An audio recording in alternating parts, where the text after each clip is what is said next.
Tomorrow, I'm supposed to walk down the aisle.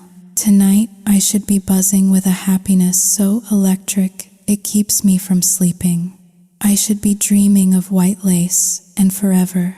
But my heart, it feels like a hollowed out room.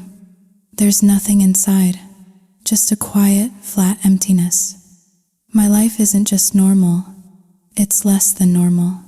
It's muted because the man I'm marrying is dying. His name is Julian, and he's the son of my father's friend, David. I remember David visiting our house for years, this kind man with a warm, easy smile. He used to look at me, a lanky teenager with scraped knees, and joke, "Kendall, will you be my daughter-in-law one day?" I just laugh and shake my head. "No way, David. He's younger than me. I need a man who's older. Someone solid." David would just chuckle. "He's only 2 years younger, kiddo. Is he as handsome as you?"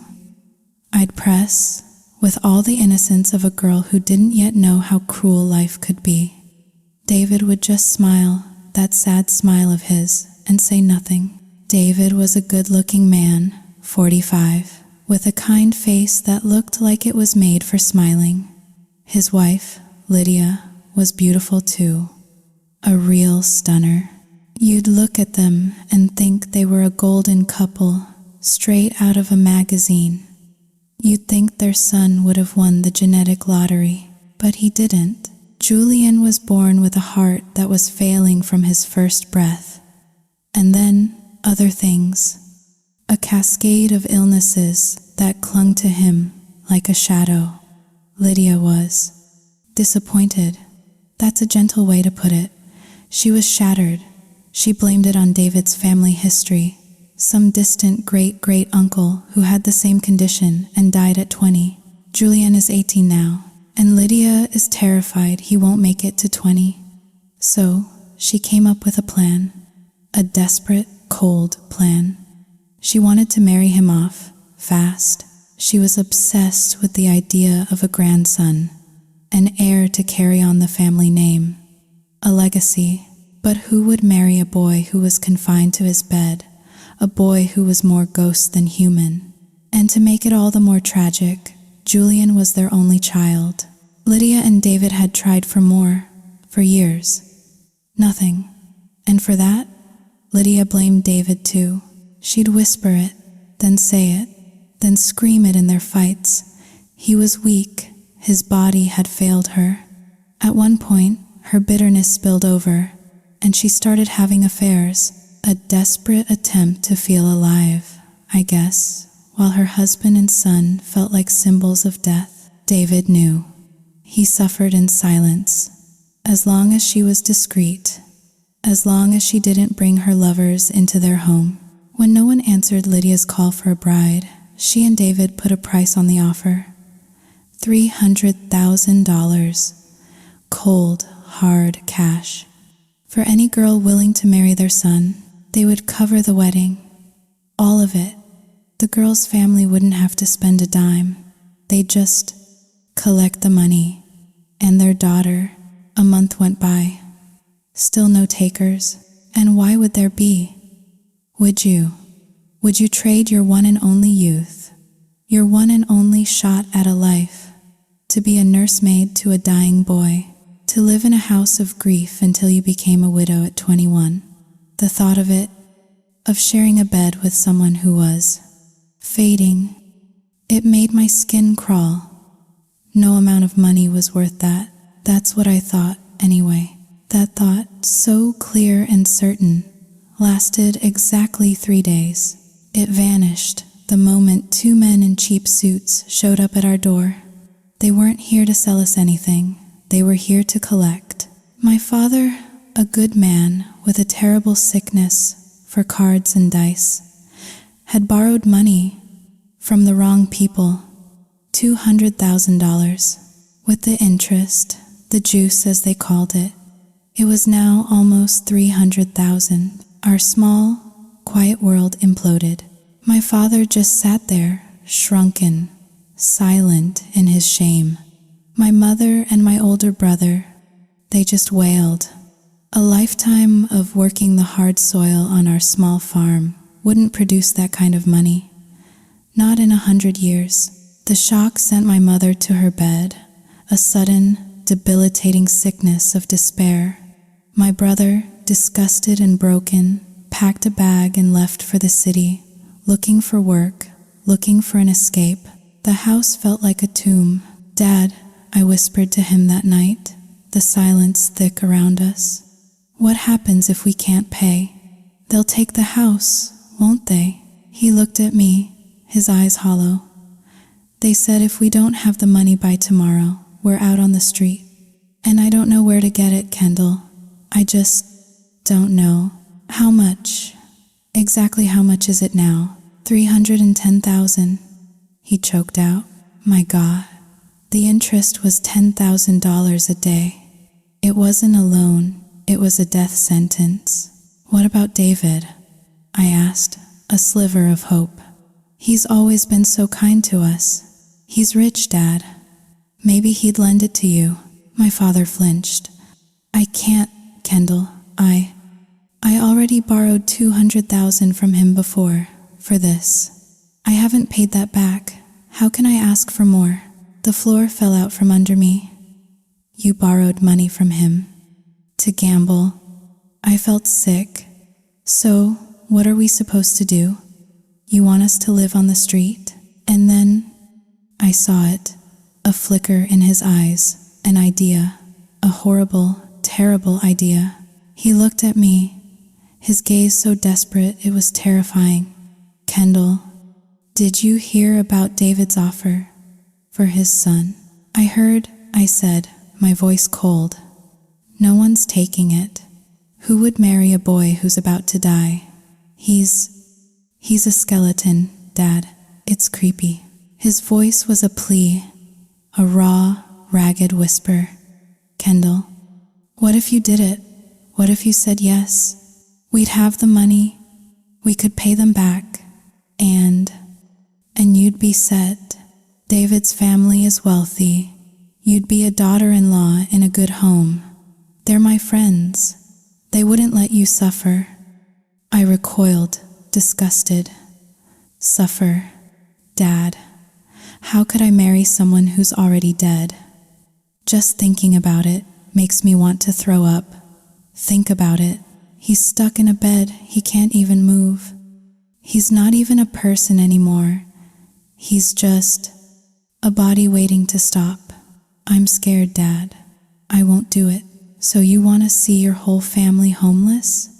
His voice cracked, tears streaming down his face. "There's nowhere to go, Kendall. Even the shelters are full. I'm begging you. Please, just help me. I promise. I'll never touch a card again. I swear it." I just cried, shaking my head. "No, no, no," he cried with me, his shoulders heaving. "Kendall, if you don't do this, I'm going to jump off the bridge. I'm at the end of the line. There's nothing left for me but that. If I die, just promise me you'll take care of your mother." He was pushing me, cornering me, using his own life as a weapon against mine. "You're blackmailing me," I sobbed. "How could you do this to me?" "He's sick, honey," he pleaded, his voice getting frantic. "He doesn't have long. He'll pass away. You'll be in mourning for a few years, and then you can come home. It's just a few years of your life, not your whole life. You can't want me to die, can you? You have to save me." My heart felt like it was being torn in two. I looked at my mother's closed bedroom door, and I could almost feel her despair seeping through the wood. And there was no more time to think. I got on my old bicycle and rode to David's house. Lydia was in the yard, sweeping the patio. She saw me and her lip curled into a sneer. "What are you doing here? We don't have any more money to lend your father. That 200,000, I bet you'll never pay that back, not even in your graves. What a fool I was to trust your family." I swallowed the lump in my throat. I'm not here to borrow money. Then what? I wanted to ask. Is the offer still open? To marry Julian? The broom fell from her hands. Her eyes, which were cold and hard a second ago, lit up with a predatory gleam. What? Are you introducing one of your friends? I'll give you a $10,000 finder's fee if you can find someone suitable. No, I said, my voice barely a whisper. It's me. I'll marry him. Do you? Do you still want me to? Lydia's eyebrows shot up. She squinted at me, suspicious. I'm not playing games with you, girl. I'm serious, I insisted, the words tasting like ash in my mouth. I need the money to pay off my father's debts. If you want to get married right away, that's fine with me. She turned and yelled toward the house. David, get out here. You have to hear this. David came out, wiping his hands on a rag. He saw me and smiled that familiar, kind smile. Kendall, what brings you over? Lydia was practically vibrating with excitement. She says she'll marry our Julian. She's from a family we know. We can trust her. This is perfect. Don't you think this is perfect? David's smile faded. He looked at me, and his eyes were filled with a deep, knowing sadness. He understood immediately. You're doing this to pay off your father's debt, aren't you? He said softly. Kendall, you don't have to. Just tell me the truth. I'll lend you the money. You don't have to force yourself into this. Lydia's face turned to stone. She glared at her husband. Are you listening to yourself? Money isn't a leaf on a tree you can just pluck and hand out. If she doesn't marry Julian, she's not getting a single cent from me. You're always thinking of everyone else. What about your son? He's lying in there, dying. Do you want him to die without leaving a child behind? Without a legacy? I spoke up, my voice trembling but firm. I want to marry Julian. Really. Please let me. I looked at David. I know he's sick, and I'm older, but I'll do my best. Please don't worry. David just let out a long, heavy sigh. Just think it over carefully, Kendall. You have so many other choices. I'm afraid you'll regret this. Lydia scoffed. Regret it? She's lucky to marry into this family. Plenty of girls would kill for this chance. Then she led me inside, into his room. She approached the bed, her voice sickeningly sweet. Julian, honey, do you recognize who this is? He was lying there, so still, so thin. His face was gaunt, his skin stretched tight over his cheekbones. He looked at me, his eyes hazy with pain. Ken, doll, he whispered, his voice a dry rustle.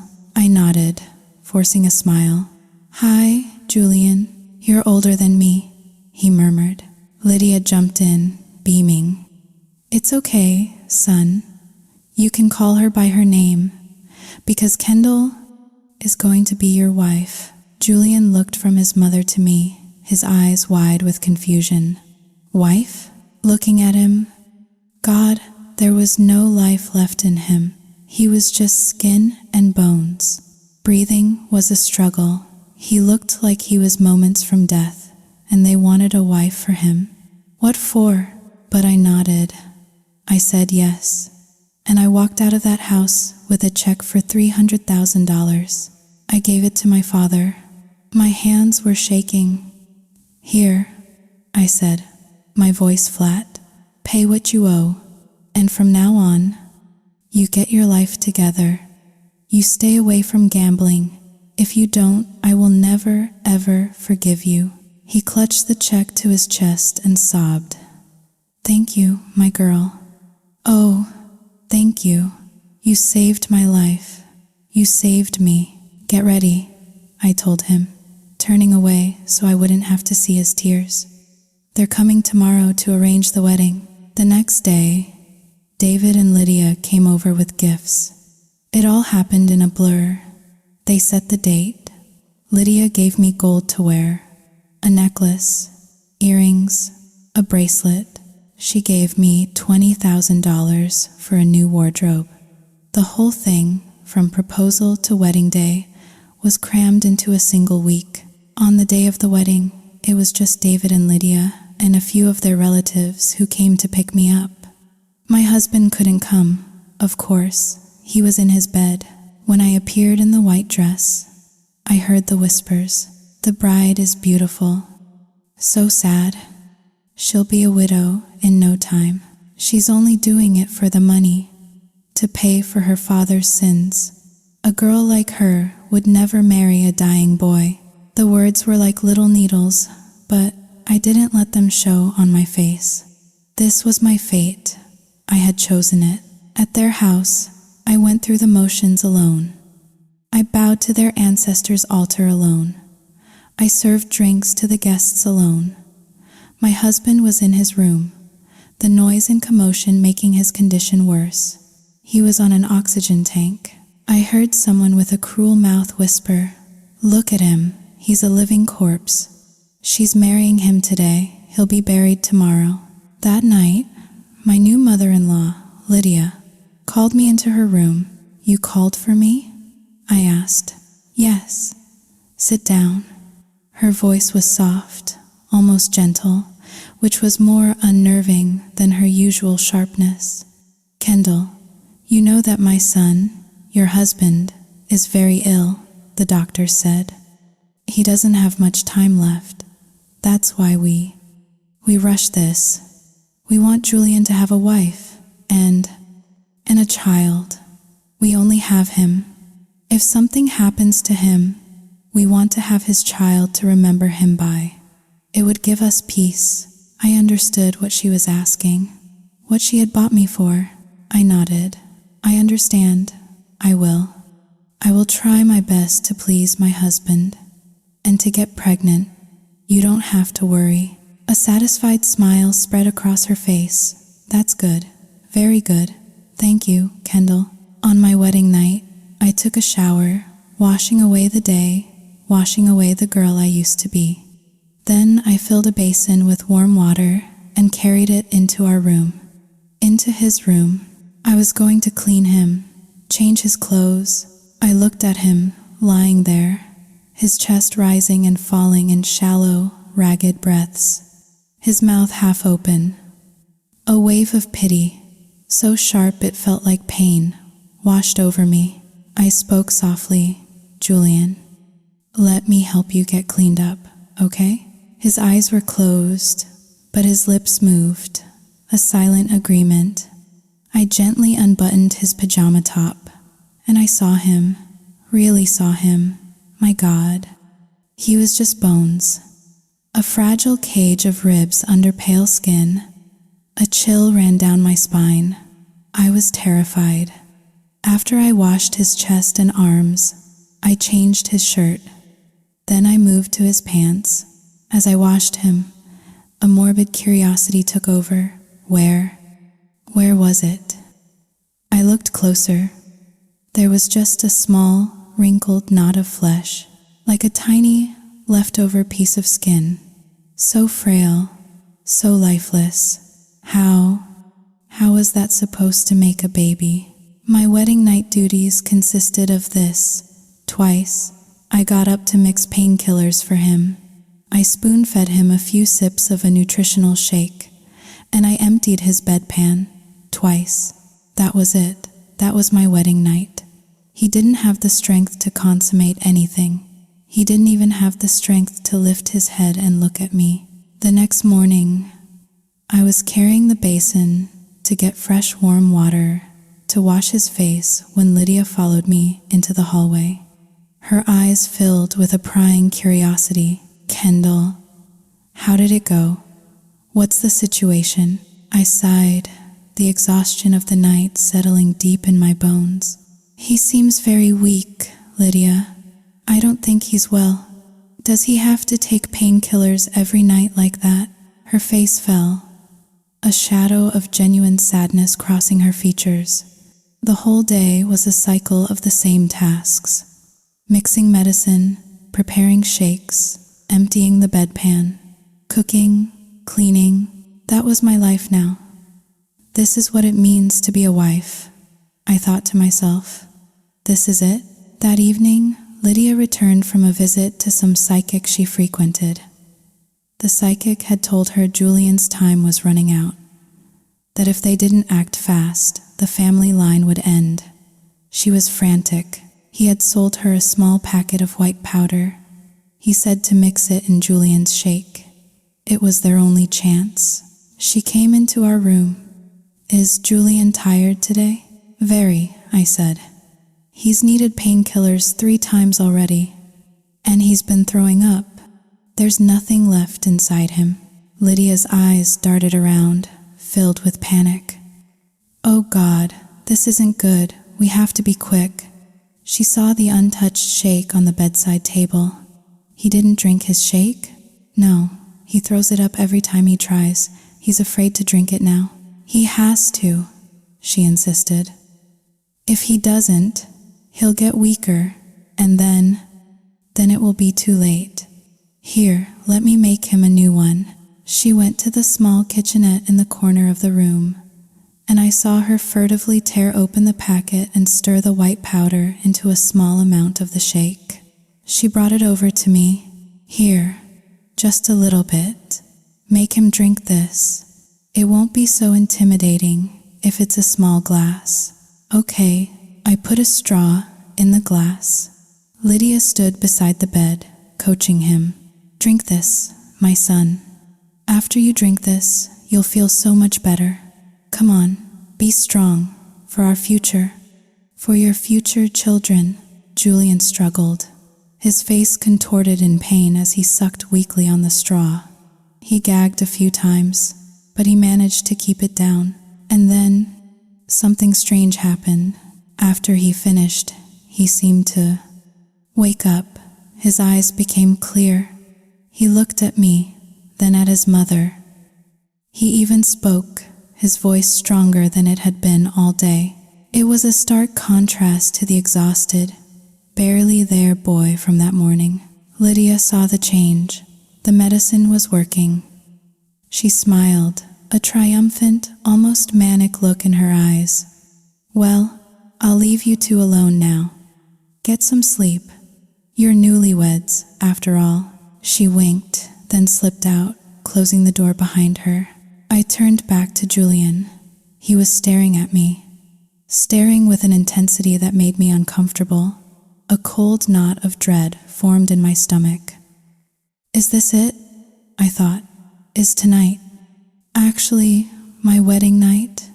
I felt a wave of anxiety wash over me. The image of lying next to that skeletal body. It felt wrong. It felt ghoulish. But this was my duty. This was the contract. I squeezed my eyes shut. "It's okay, Kendall. Just close your eyes. Don't open them. Just pretend." I flinched when his hand, so bony it felt like a bird's claw, touched my arm. Here we go, I thought. My hands and feet felt numb. As he drank that shake, Julian had become a different person.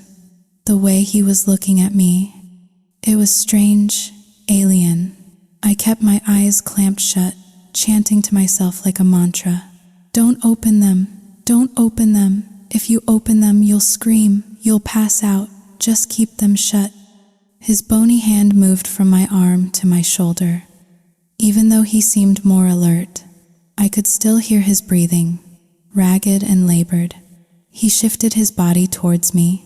I sat frozen, thinking, the skeleton is moving closer. Just stay still. Let him do whatever he needs to do. If I open my eyes and see him, I'll throw up. But things took a turn I could never have predicted. He moved closer, his hand reaching out, and he touched my breast. It was like an electric shock. My eyes flew open. I raised my hand, ready to slap him, but then I remembered, I'm his wife. I couldn't hit him. I was about to close my eyes again, to just endure it, to try and picture some handsome movie star to get me through this nightmare, when Julian suddenly arched his back. His mouth opened in a silent scream. His breath came in huge, gasping heaves. I panicked, stuttering, Julian, what's wrong? What's happening? He just made a gurgling sound, his eyes rolling back in his head. He couldn't speak. I was terrified. I screamed, Mom, Dad, help! The door burst open and Lydia and David rushed in. What is it? What's wrong? I could only point, babbling. Something's wrong with him. They ran to the bed. Julian had collapsed backward, his eyes still wide and staring, his chest heaving violently. Lydia shrieked, My son! What's happening to you? My son! They rushed him to the hospital, but it was too late. He died in the car. On the way there, he was gone. David and Lydia had him cremated. They scattered his ashes in the river. In the days that followed, our house felt haunted. I was terrified. Even though he hadn't died in the house, even though his ashes were gone, I felt his presence everywhere. I was scared to be alone. My own mother went to a temple and got me a protective amulet to wear. But the fear clung to me, and on top of that fear, the pressure from Lydia began. It was relentless. She went back to her psychic, and of course, he had an explanation.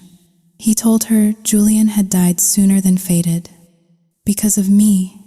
He said I had a husband-killing aura, and from that moment on, Lydia looked at me with pure, unadulterated hatred.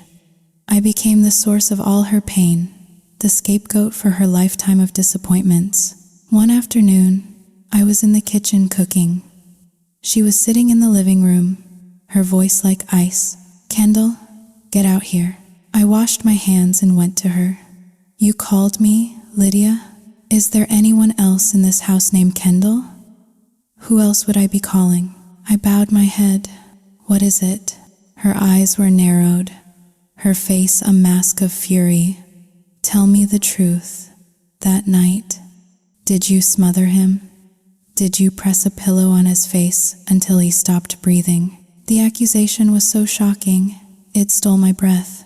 I stammered, No, I didn't do anything. I swear. Her eyes bulged. Don't you lie to me. If you didn't do anything, why did he die like that? Tell me. I don't know. I swear, I still don't understand what happened to him. Shut up, she shrieked. You never loved him. You wanted him dead so you wouldn't have to serve him anymore, isn't that right? I can't believe what a venomous snake you are. I was fooled by you. I was fooled. I fell to my knees, frantic. Lydia, please, I'm innocent. You have to believe me. Why would I hurt him? She didn't just ignore my pleas. She walked over, grabbed a handful of my hair, and started slapping me. Again and again, so hard my head spun and I fell to the floor. She stood over me, screaming, her voice raw with hate.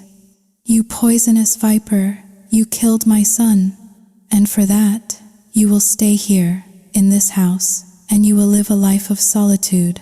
You will never have children. You will spend the rest of your days repenting for what you did. Do you hear me? I clung to her legs, sobbing. Please, Lydia, believe me. I didn't do anything to him. It just happened. She snarled, her teeth clenched. If I had known, I would have called the police, let them investigate. Then you couldn't deny it, could you? But now I've had him cremated. There's no evidence, so you can say whatever you want. You planned this, didn't you? Just then, David came home from work. He saw the scene, Lydia screaming over me as I wept on the floor. He rushed in and pulled her away. What is going on? Why are you hitting her like she's an enemy? Seeing her husband only fueled Lydia's rage. David, it was her. It was because of her that our son is dead. She killed him. We trusted a venomous snake, David. David grabbed her shoulders. What nonsense are you talking about? The doctor told us his heart finally gave out. He was too weak. The doctor said it was a miracle he lived to be 18. You were there. You heard him. Lydia thrashed in his grip. No, no. The psychic said he had at least 2 more years. It was her. She suffocated him. Will you shut up about that damn psychic? David finally yelled, his own grief and frustration boiling over. What does he know about anything? But Lydia just kept screaming, crying, accusing. And from that day on, the rumor spread through our small town like a disease. Kendall killed her husband. The people who lived next door, the ones who had watched Julian grow up, or rather, fade away, they tried to speak up for me. A few of them. Julian's death wasn't her fault, they'd say over the fence or at the local market. That boy was hanging on by a thread for months. He was on oxygen at his own wedding, for God's sake. She didn't kill him, but Lydia wouldn't listen. She had her story, her villain, and she clung to it like a life raft. And her version, the more scandalous version, was the one that stuck. So, after a month of trying to explain, of trying to plead my case to a brick wall, I gave up. Something inside me just shut down. I let the accusations wash over me. I built a wall inside my head, and I lived behind it. My face became a mask, blank, unreadable. If she wanted to scream, let her scream. I wouldn't react. If she raised her hand to hit me, I would simply move out of the way. That was all. My silence, my refusal to break, seemed to infuriate her even more. She started watching me, hawk-eyed, waiting for any tiny mistake, any slip-up, so she could unleash another torrent of abuse. But David was my quiet shield. He was a man drowning in his own grief, but he saw mine, too. He was always there, a silent presence. Whenever Lydia's voice started to rise, he would find a way to intervene, to defend me in his gentle, weary way. He understood. In Lydia's new world order, I was the help.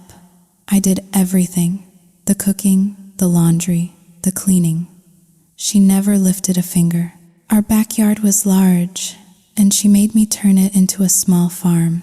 I planted rows of vegetables so she wouldn't have to buy them at the store. She made me raise chickens, rabbits. I tended to the small orchard of fruit trees. My days became a monotonous loop of labor. From sunup to sundown, I was so busy, so bone-tired, that I never had the time or the energy to go home, to see my own parents. My life was simple. Work until I ached, eat, clean up, and fall into bed, into a sleep so deep it felt like a small death. One morning, I came back from the market early. Lydia was in the living room, having coffee with a few of her friends, women she did yoga with. One of them, a woman named Barb, saw me through the window. Your daughter-in-law is such a hard worker, Lydia. It's barely 6 in the morning, and she's already back from the market. My daughter-in-law doesn't roll out of bed until 8.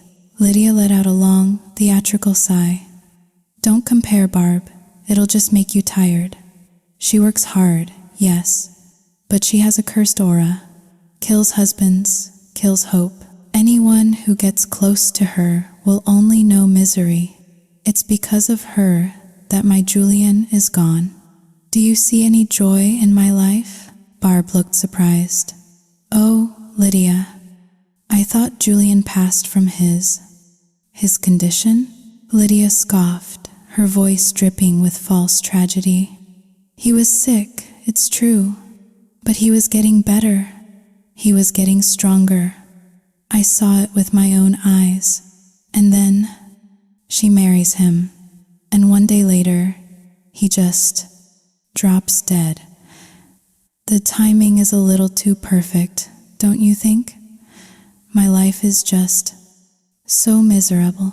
Barb, her heart softened by the performance, reached out and patted Lydia's hand. Oh, you poor thing. Don't be so sad. It was just his time. You have to let it go. I stood in the kitchen, listening, and my heart just ached. It was a dull, heavy pain. I knew then that she would never change. In her eyes, I would always be the snake she'd let into her garden. There were moments I felt so hopeless, I just wanted to pack a bag and walk away. But Lydia had thought of that too. She'd made it very clear.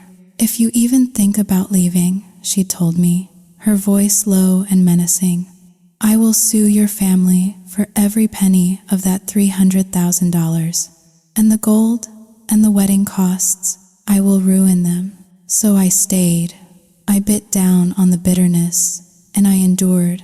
Lately, Lydia had started dressing differently, younger. She bought short sundresses with spaghetti straps, tiny shorts that barely covered anything. She made me wash all her new clothes by hand with downy fabric softener so they would smell just right, and then I had to iron every single piece until it was perfect. Whenever David left for work, Lydia would get all dolled up and go out. Before she'd leave, she'd glare at me. I'm going out for coffee with my friends. If you say a single word about this to David, I'll knock your teeth out. I'd just nod. Yes, ma'am. David had recently opened a custom woodworking shop. It was his passion, and it kept him busy. He was so busy, he often didn't even come home for lunch. So, I would cook, pack his meal into a container, and ride my old bicycle out to the workshop to bring it to him. Seeing me arrive one day, sweaty and out of breath from the ride, he frowned. Kendall, this is too much. Let me buy you an electric scooter. It's too tiring to pedal all this way in the heat. I felt my cheeks flush. Oh, no, David, I don't know how to ride one. You'll learn. A few tries is all it takes. What is this? The dark ages. Even the kids going to school all have electric bikes now. I just smiled shyly. Thank you, David. But won't Lydia be angry? I knew she would never approve of him spending money on me. He sighed, the worry lines around his eyes deepening. You're right. Okay. I have an idea.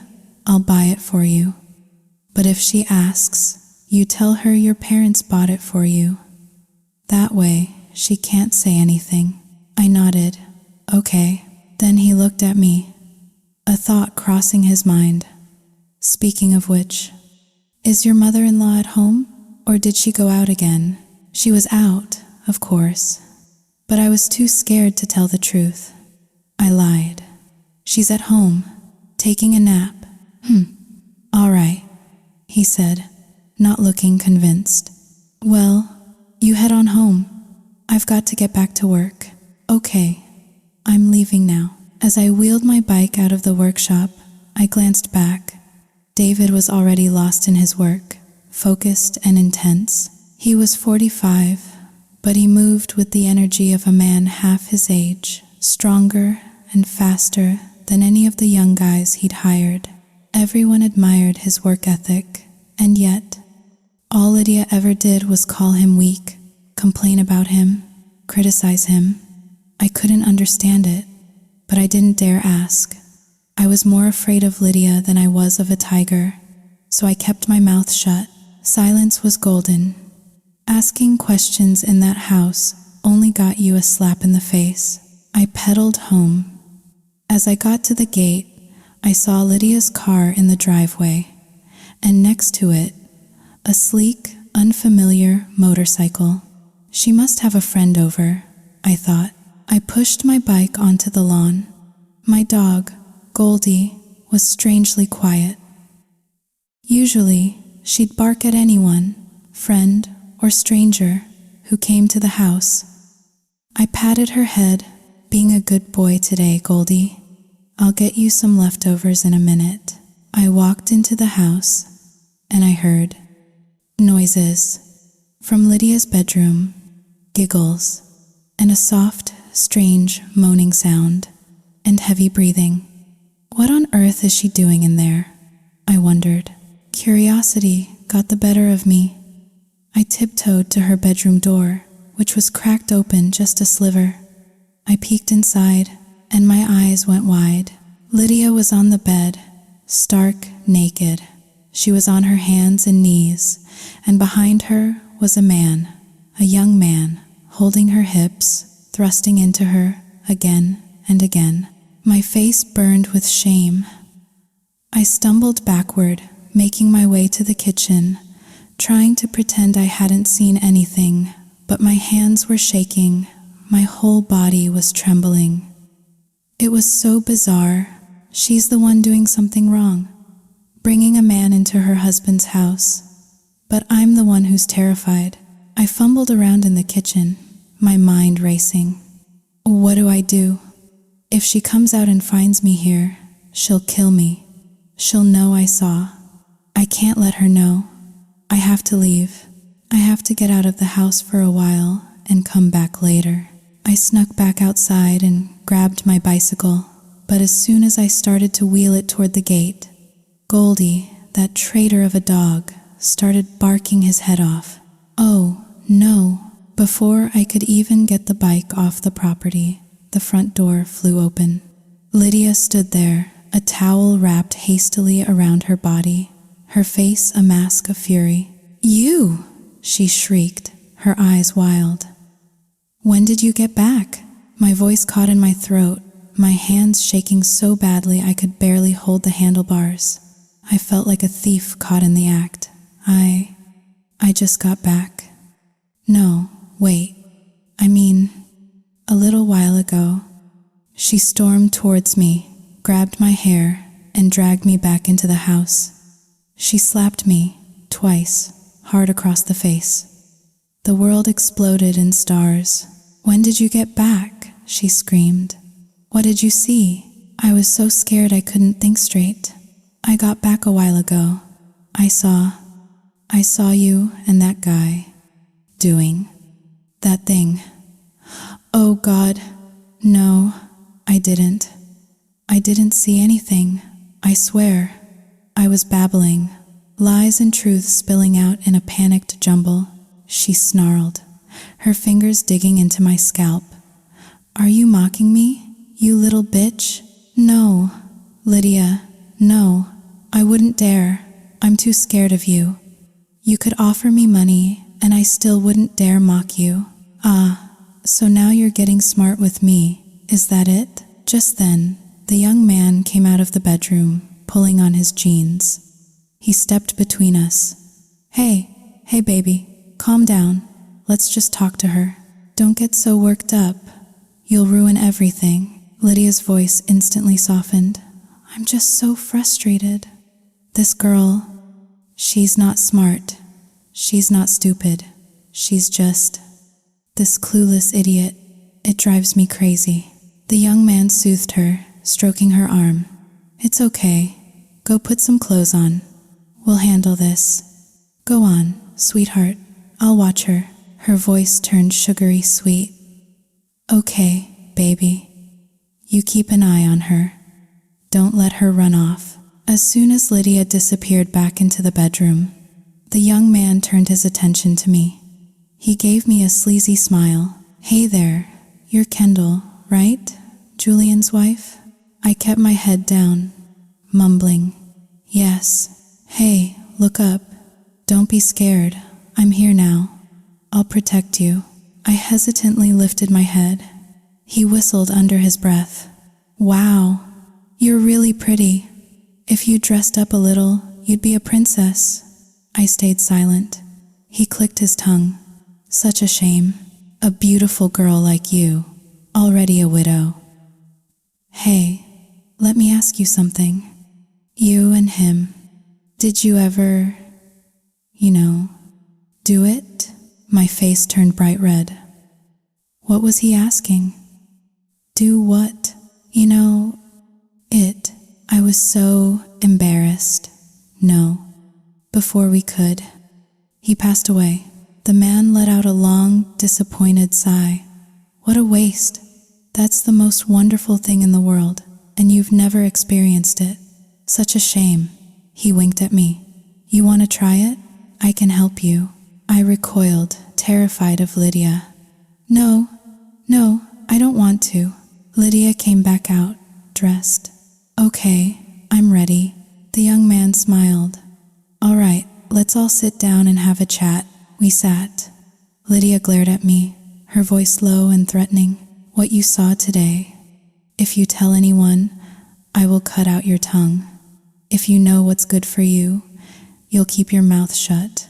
Otherwise, you'll find yourself unable to speak. Am I making myself clear? I nodded frantically. Yes. I won't tell anyone, I promise. The young man chimed in with a ridiculously casual tone. Hey, it's no big deal. It's a very normal thing. I'm just helping your mother-in-law with a medical treatment. Her condition is very complex, so I was performing some acupressure to help her relax. Just think of it like that, okay? I nodded again, like a bobblehead. Yes, I will. I remember. Lydia's eyes were like slits. Good. You be a good girl, and after 3 years, I'll let you go home. But if you cross me, you will be stuck in this house for the rest of your life. Do you understand? A surge of hope shot through me. 3 years. Freedom. Yes. I understand. I'll be good. I promise. Just let me go home in 3 years, please. Lydia sighed, satisfied. The deal was struck. My silence for my eventual freedom. I just had to be good. I had to endure. Then she waved a dismissive hand at me. What are you still doing in here? Go outside. Stand guard at the gate. If you see anyone coming, you make a noise. You understand? I nodded and went outside. I stood by the gate, a human watchdog. Inside, I could hear Lydia's voice, cooing at the young man. That stupid girl came back and ruined the mood. Yeah, he grumbled. I'm not in the mood anymore. Some other time. Aw, baby. Are you mad at me? Don't be mad. What can I do to make you happy? He sighed dramatically. You said your house was safe. We were right in the middle of it, and we get discovered. It totally killed the vibe. Don't even try to get me going again. So, what can I do to get your vibe back? He got straight to the point. I want to get a new motorcycle, but I'm a little short on cash. How short? About 50,000. Is that all? Lydia went to the safe, pulled out a thick stack of bills, walked over to him, and stuffed it deep inside the front of his pants. Here, 50,000. Is your vibe back yet? The young man grinned, satisfied, and scooped her up in his arms, carrying her back to the bedroom.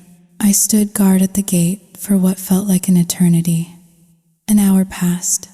Still nothing. It was so hot. The summer sun was beating down on me. What were they doing in there for so long?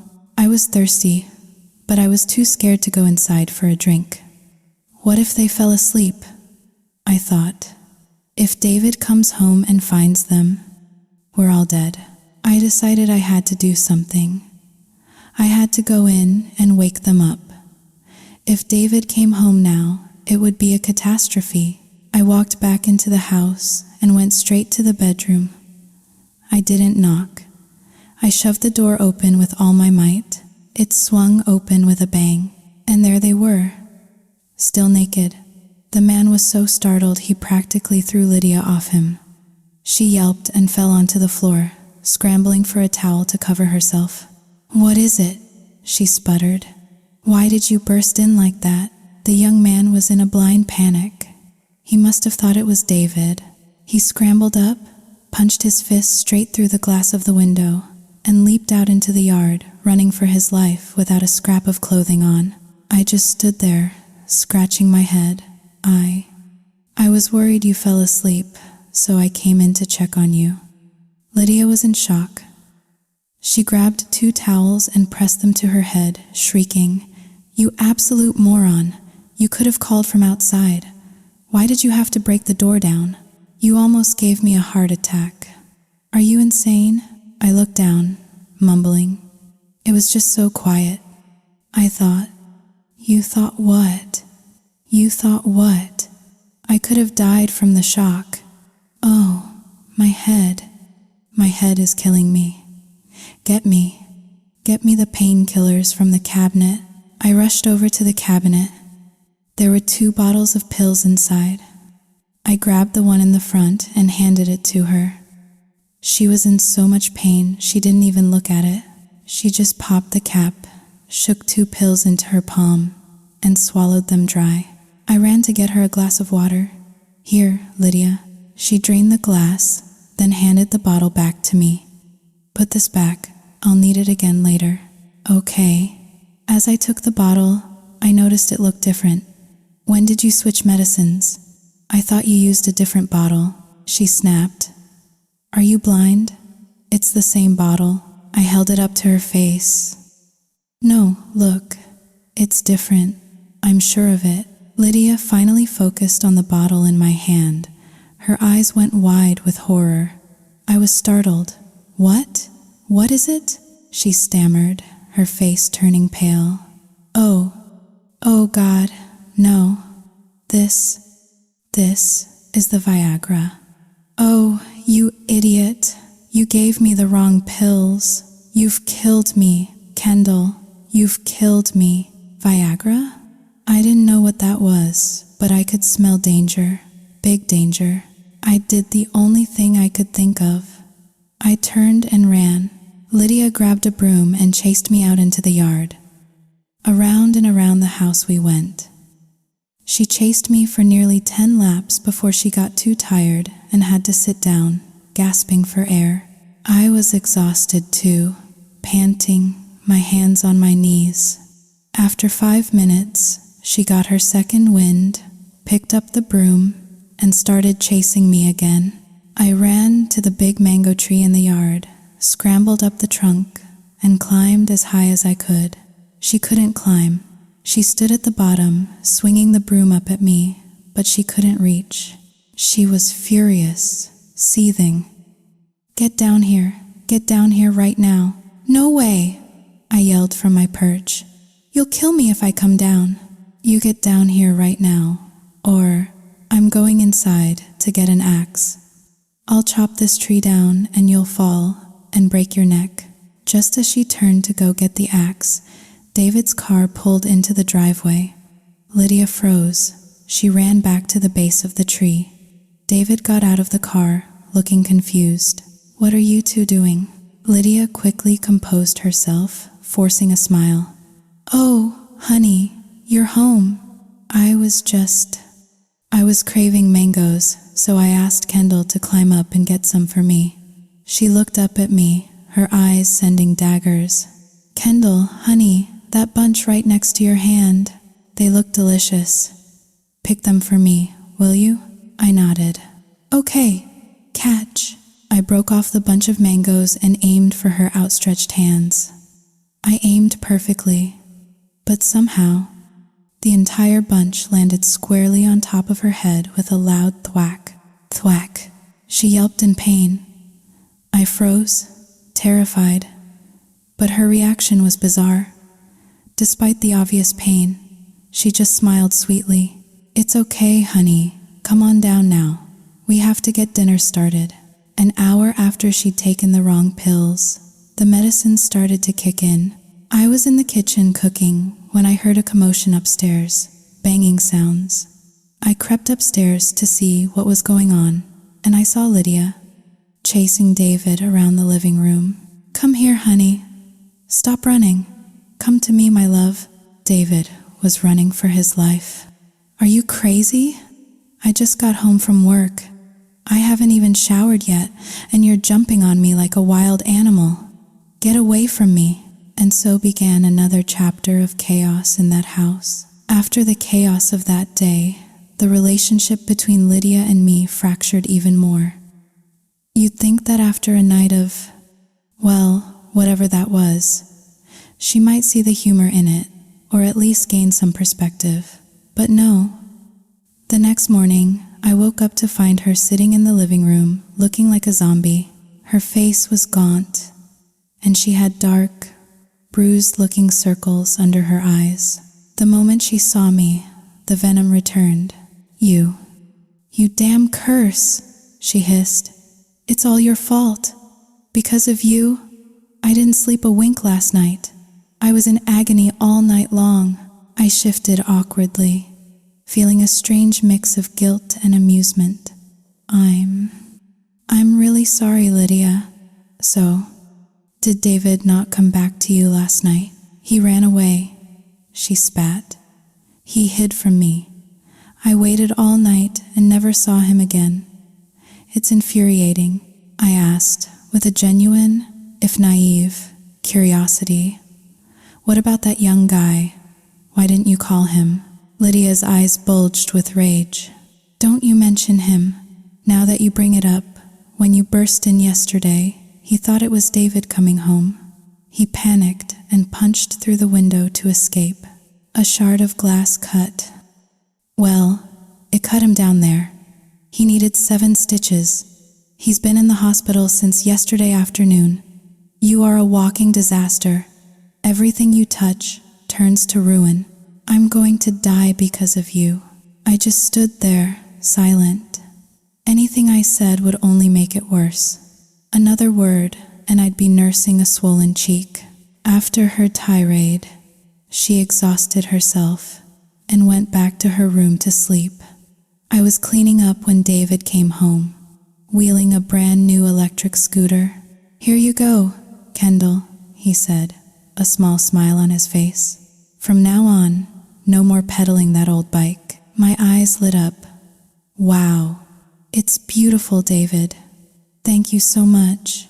Remember," he whispered, "if Lydia asks, tell her your parents bought it for you. Don't say it was me, okay?" "I know," I whispered back. He showed me how to start it, how to work the controls. Then he nudged me. "Go on, give it a try.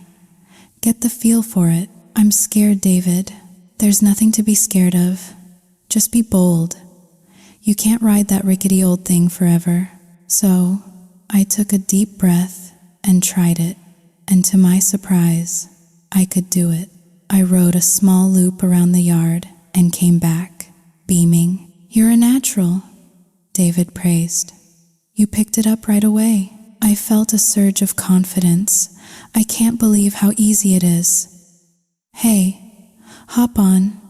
I'll give you a ride to the workshop." He grinned. "All right, why not? Let's go." So there we were, cruising down the road on a beautiful, cool morning. Riding the scooter felt amazing, so smooth and effortless. No more straining up hills, my legs burning. It was fast and quiet. We were chatting and laughing, just enjoying the ride. I was in the middle of telling him a story when he pointed ahead. "Kendall, watch out. Pothole up ahead." "I see it, David."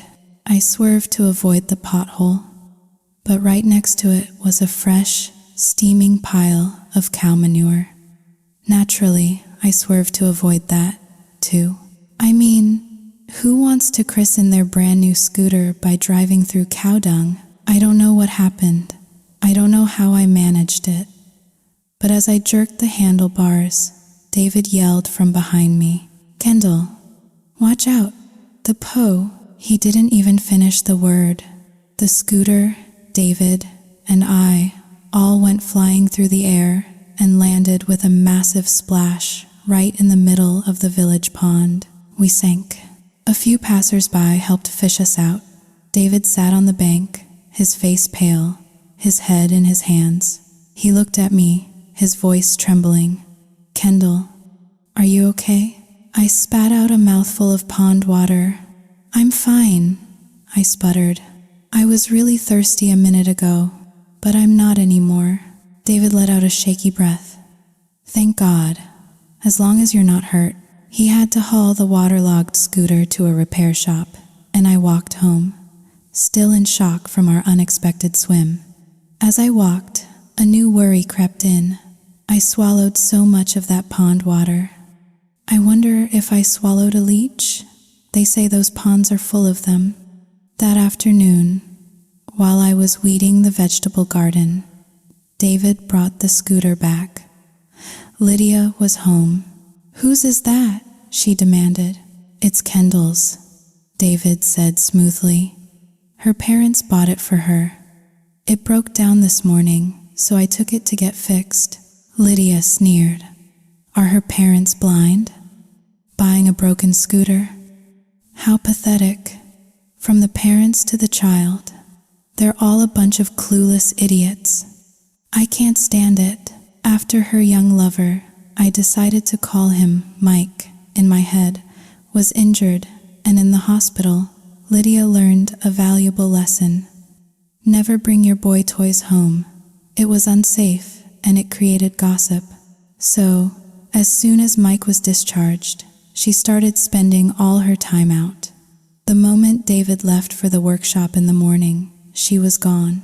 She'd come home for a quick nap in the afternoon, and then she'd be out again, only returning just before David got home so he wouldn't suspect anything.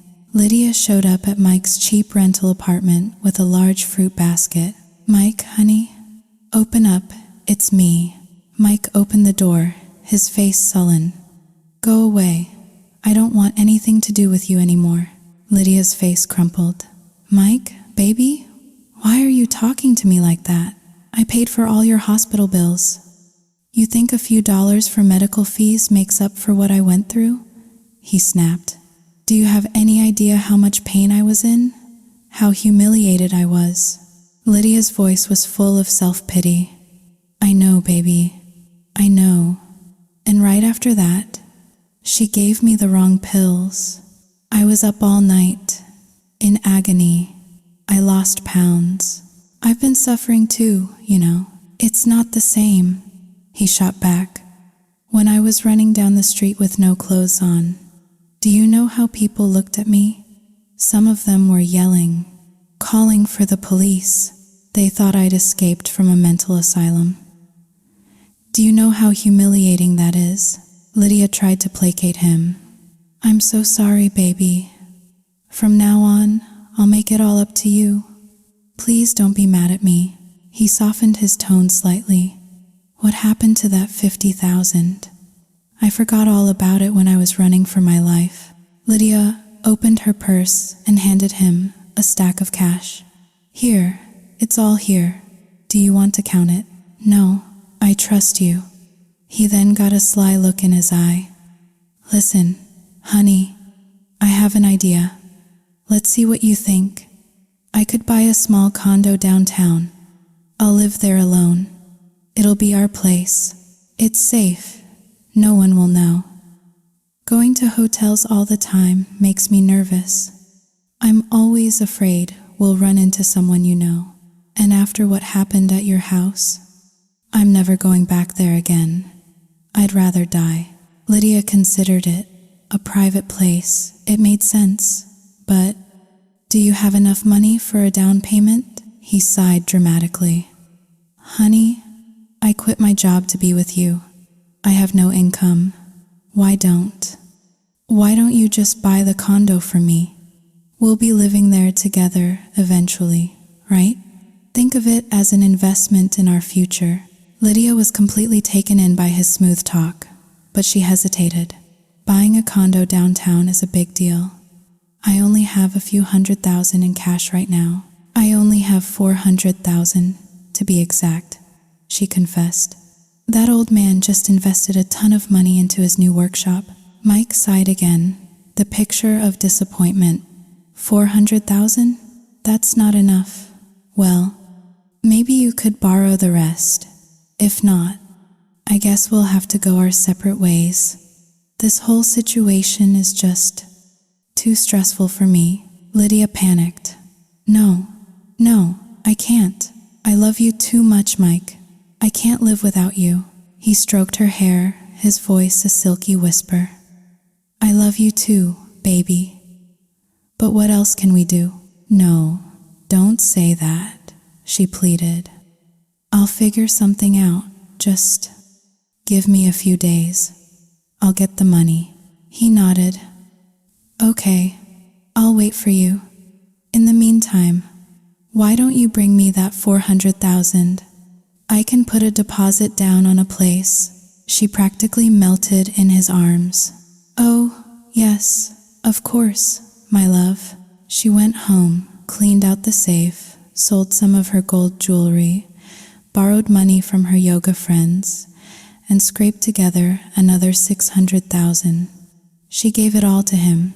Of course, Mike, the clever con artist that he was, bought the condo, but the deed was in his name only.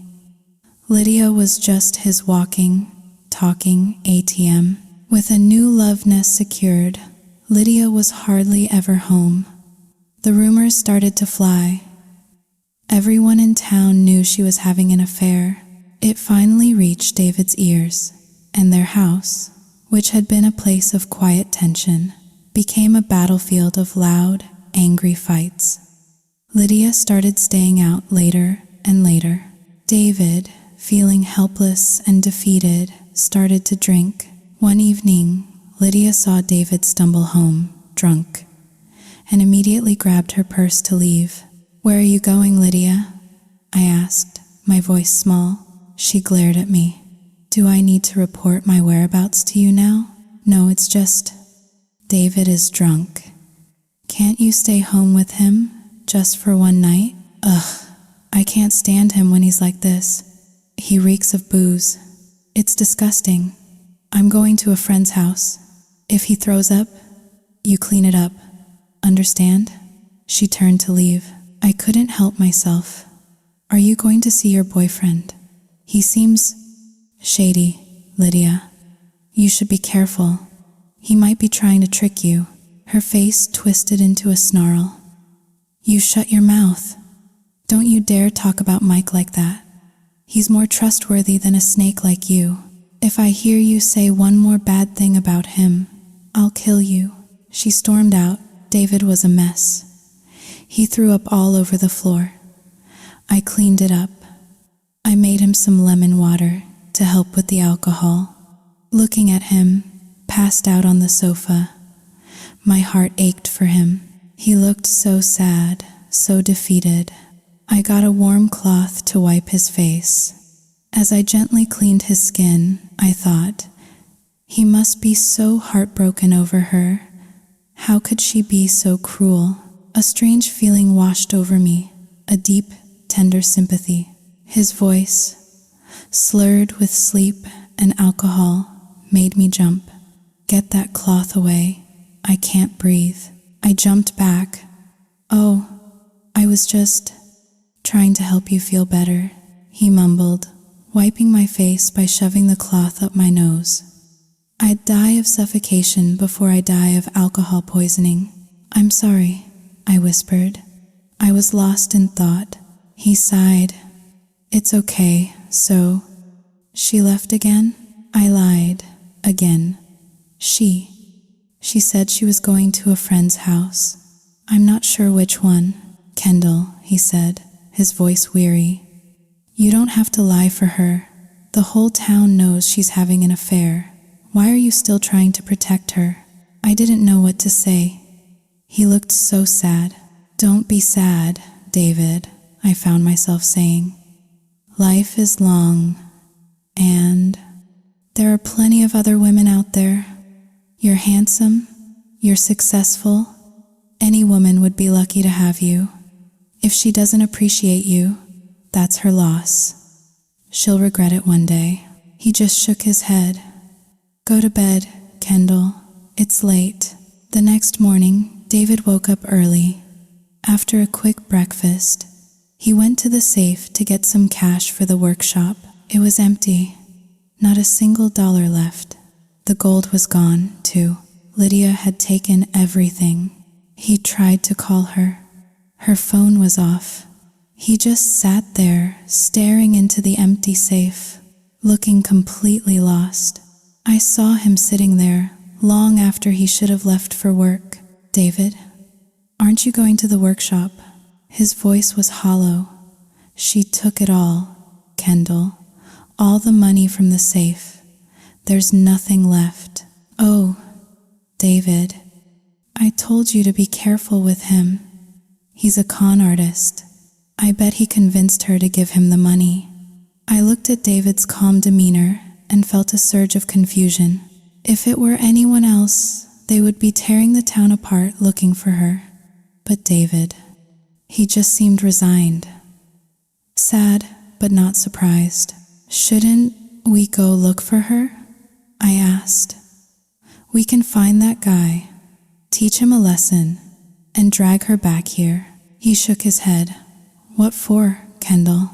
It's okay. I'm used to it." "Used to it?" She's been having affairs for a long time. Almost 10 years now. I put up with it because Julian was sick. I wanted him to have his mother. I didn't want him to be in the middle of a messy divorce, so I endured it, I guess. I just got used to being unhappy. I didn't know what to say. 10 years. He had lived with this pain, this betrayal. For 10 years. For his son, I couldn't stand it. I couldn't just sit there and do nothing. I took a taxi to the next town over, to the address I had overheard Lydia giving to her friend on the phone once. I found Mike's condo easily. It was a small, modern building, with flowers planted neatly by the gate.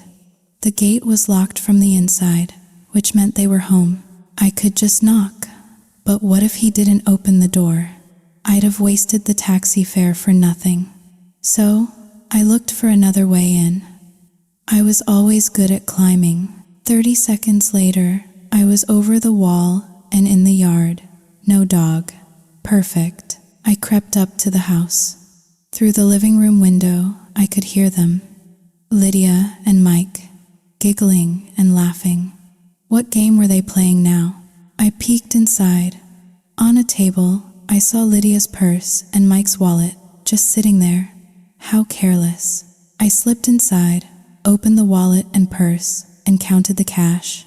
$60,000. This is David's money, I thought. He worked for this. I stuffed it into my pocket. Then, I surveyed the room. In a glass cabinet, there was a collection of watches, all kinds. Old, new, fancy, plain. Mike was a collector. These must be worth something, I thought. I found a plastic bag and swept the entire collection into it. I'd take this out to the gate before I went in to say hello. A quick exit strategy. I crept to the bedroom door. It was wide open. They weren't even trying to be discreet. And I saw the most bizarre thing. Mike was lying on the bed, naked, and Lydia. Lydia was standing in the middle of the room, also naked, doing some kind of strange, sensual dance. She was swaying her hips, arching her back, shaking her butt. I was baffled. What kind of dance is that? Curiosity made me stay and watch. After a few minutes of her strange, writhing dance, she stopped, out of breath. "Honey," she panted, "are you in the mood yet?" Mike, from his position on the bed, just shook his head. "Nope, still nothing." "Look," Lydia grumbled. "This is weird. Usually, one little shake from me and you're ready to go. Why is it being so stubborn today?" Mike sighed. "You've been working it too hard lately. It's tired." Lydia's face fell. "So what do I have to do to make it?" "Not tired." He thought for a moment. "Try this. Bend over, put your hands on the floor, and stick your butt in the air. Then shake it, really fast. Maybe that'll work." So, she did. She got on all fours and started shaking her behind for all she was worth. It was the funniest, most ridiculous thing I had ever seen. I couldn't help myself. I walked into the room, a huge grin on my face. "Hey, Lydia, what game are you playing? It looks fun. Can I play too?" They both jumped a foot in the air. Lydia let out a squeak and fell flat on her face. Mike yelped, grabbed a blanket, and pulled it up to his chin. How did you get in here?" he stammered. I smiled sweetly. "The gate was locked, so I climbed the wall. You have a beautiful house. But for security, you should probably put some barbed wire on top of that wall." Mike was still sputtering. "You came all this way and you didn't even knock? What are you planning?" Lydia scrambled up, trying to find some clothes. "Kendall, how did you know I was here? Who told you?" "Oh, I just asked around town. Everyone knows. You're kind of a celebrity now, Lydia." She was fumbling with her clothes. I turned to leave. "Well, I just came to say hi. Don't mind me. You two continue your game. No need to get dressed on my account." Mike just lay there, frozen under the blanket. Lydia was in a frantic panic. Nobody even walked me to the door. So rude. I grabbed my bag of watches, walked out the gate, and caught a taxi straight to David's workshop. David was just finishing up for the day, washing sawdust from his hands and arms. He looked up when he saw me. I was just about to head home. "Did you need something, Kendall?" I grinned, holding up my treasures. "I went and got your money back, David. Well, some of it. There was only 60,000 in cash, and all the gold is gone. But," I said, brandishing the plastic bag, "I got this big pile of watches. I'll take them to a pawn shop this afternoon and see how much we can get." David stared at me, his eyes wide with a mixture of shock and alarm. You went to get the money? You mean you just saw Lydia and her boyfriend?" "Yep, I just came from Mike's new condo. I got back what I could for you, David." His face creased with worry. "Oh, Kendall, what were you thinking? What if they had hurt you? You can be so reckless sometimes. The money is gone. Let it be gone. Why would you go there?" "Nobody hurt me, David. Don't worry," I said, trying to reassure him. "If they had tried anything, I would have run. You know how fast I am." He let out a long, weary sigh. "Just as long as you're safe, that's all that matters. Now, let's go home. And this afternoon, I want you to have someone take those watches and return them." I was stunned. "What? But this is your money. Why should we give them back?" "Kendall, just listen to me," he said, his voice firm but gentle. "Take them back. If you need money for anything, just ask me. I'll give it to you. I told you I'd take care of you, didn't I? I have plenty of money to provide for you. Just return their things, okay?" I pouted, but I nodded. "Okay, David, I'll listen to you. Good girl. Now let's go home and eat. I'm starving." That afternoon, while David was at work, I put the bag of watches on my scooter and drove back to Mike's condo. This time, the gate was locked from the inside again, but instead of giggles, I heard shouting. A full-blown argument. I climbed the wall again. The shouting got louder. "It was Mike. You go find that girl and you get my money and my watches back. Now, I bet she's already sold them. If she has, you're dead to me. Do you know how many of those watches were rare? How expensive they were?" And Lydia, pleading, "Honey, I'll buy you new ones. You think you can just buy them back? You think you have the money for that? You're an idiot. Now be quiet and let me think.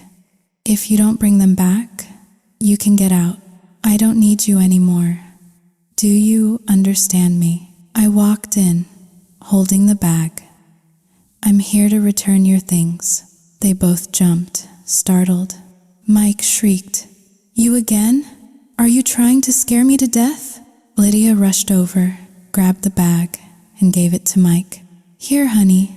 See? Are these your things? He nodded, relieved. Yes, I was about to leave when I remembered. Oh, I almost forgot. I pulled the wad of cash from my pocket. Here's your money, Lydia. I was going to keep it, but David told me to bring it back. Mike grabbed the money and started counting it. Lydia just stared at me, a strange look on her face. David, he knew what I did, and he still told you to return the money? Is he stupid? Or just pretending to be? I looked her straight in the eye. David said, He doesn't even want you anymore. Why would he care about a few dollars? That's what he said. So, I'm leaving now. You two have fun. The house is taken care of. I'm there to look after things. After returning their things, I drove to the market and bought all of David's favorite foods. I was going to cook him a feast. I wanted to share in his burdens, to ease his stress and sadness. More than anything, I wanted to see him happy. That evening, when he came home, he seemed normal. Not sad, not angry, just his usual, quiet self. I figured he must be bottling it all up inside, and my heart went out to him. This strange new feeling of protectiveness growing stronger every day. I set the table and went to call him for dinner. He had just gotten out of the shower and was standing in his room, shirtless, drying his hair with a towel. From the doorway, I watched him, a 45-year-old man, his body still lean and strong, with a smile that could light up a room. And just looking at him, it was enough to make me feel flustered. For the first time in my life, I felt shy, and it was with my father-in-law. How strange. What are you peeking at, you little spy? His voice startled me out of my trance. I just stood there, frozen. Kendall? I jumped. Oh, I was just looking for a mouse. A really big mouse, he chuckled. A mouse? A really big, old mouse, you mean, huh? Why would you say that? Well, he said, a playful glint in his eye. You were staring at me, and then you said you were hunting a big mouse. Am I the big mouse? I shook my head frantically, my face burning. No, that's not what I meant. You're handsome and distinguished. How could you be a mouse? A mouse is smelly and ugly and nibbles on things. He was laughing openly now. Oh, Kendall, first you compare me to a mouse, and now you're comparing me to the junkies in the village. You're such a funny, innocent kid. I scratched my head, feeling like a complete idiot. I'm sorry, David. Please don't be mad. It just came out wrong. I meant, you should be compared to a movie star, like Chris Evans. That's a better comparison. All right, enough with the comparisons. Let's go eat. When he saw the spread on the table, his eyes widened. Wow, Kendall, this looks amazing. It would be a shame not to have a beer with a meal like this, don't you think? I'll go get some. I ran to the fridge. Why did you only get 2 cans? He asked as I set them on the table. That's not enough. So I went back and brought out a whole 12-pack. Is this enough? He nodded, satisfied. That's more like it. Now, you eat. I'll handle these. I shook my head. You're going to drink alone? That's no fun. I'll drink with you. It's more fun with 2 people. He looked at me, amused. You don't even know how to drink. Just eat your dinner. I puffed out my chest. You're underestimating me, David. In fact, I bet I can drink you under the table. Let's have a competition. See who passes out first." He raised an eyebrow. "Is that how you talk to your elders now? Are you scared?" I taunted. "You look scared. I thought you were a man of the world, but it turns out you're just a lightweight." That did it. A flicker of competitive fire sparked in his eyes. "All right, you're on. Pour the beer. Let's see who the lightweight really is." I grinned as I poured. "I'm going to get you so drunk you won't know your own name." And so we drank, we talked, we laughed. For the first time, it didn't feel like a father-in-law and a daughter-in-law. It felt like friends. We drank until midnight, and the person who ended up not knowing their own name was me. I had never been that drunk in my life. It was my first time, really. And when you're drunk, you do crazy things.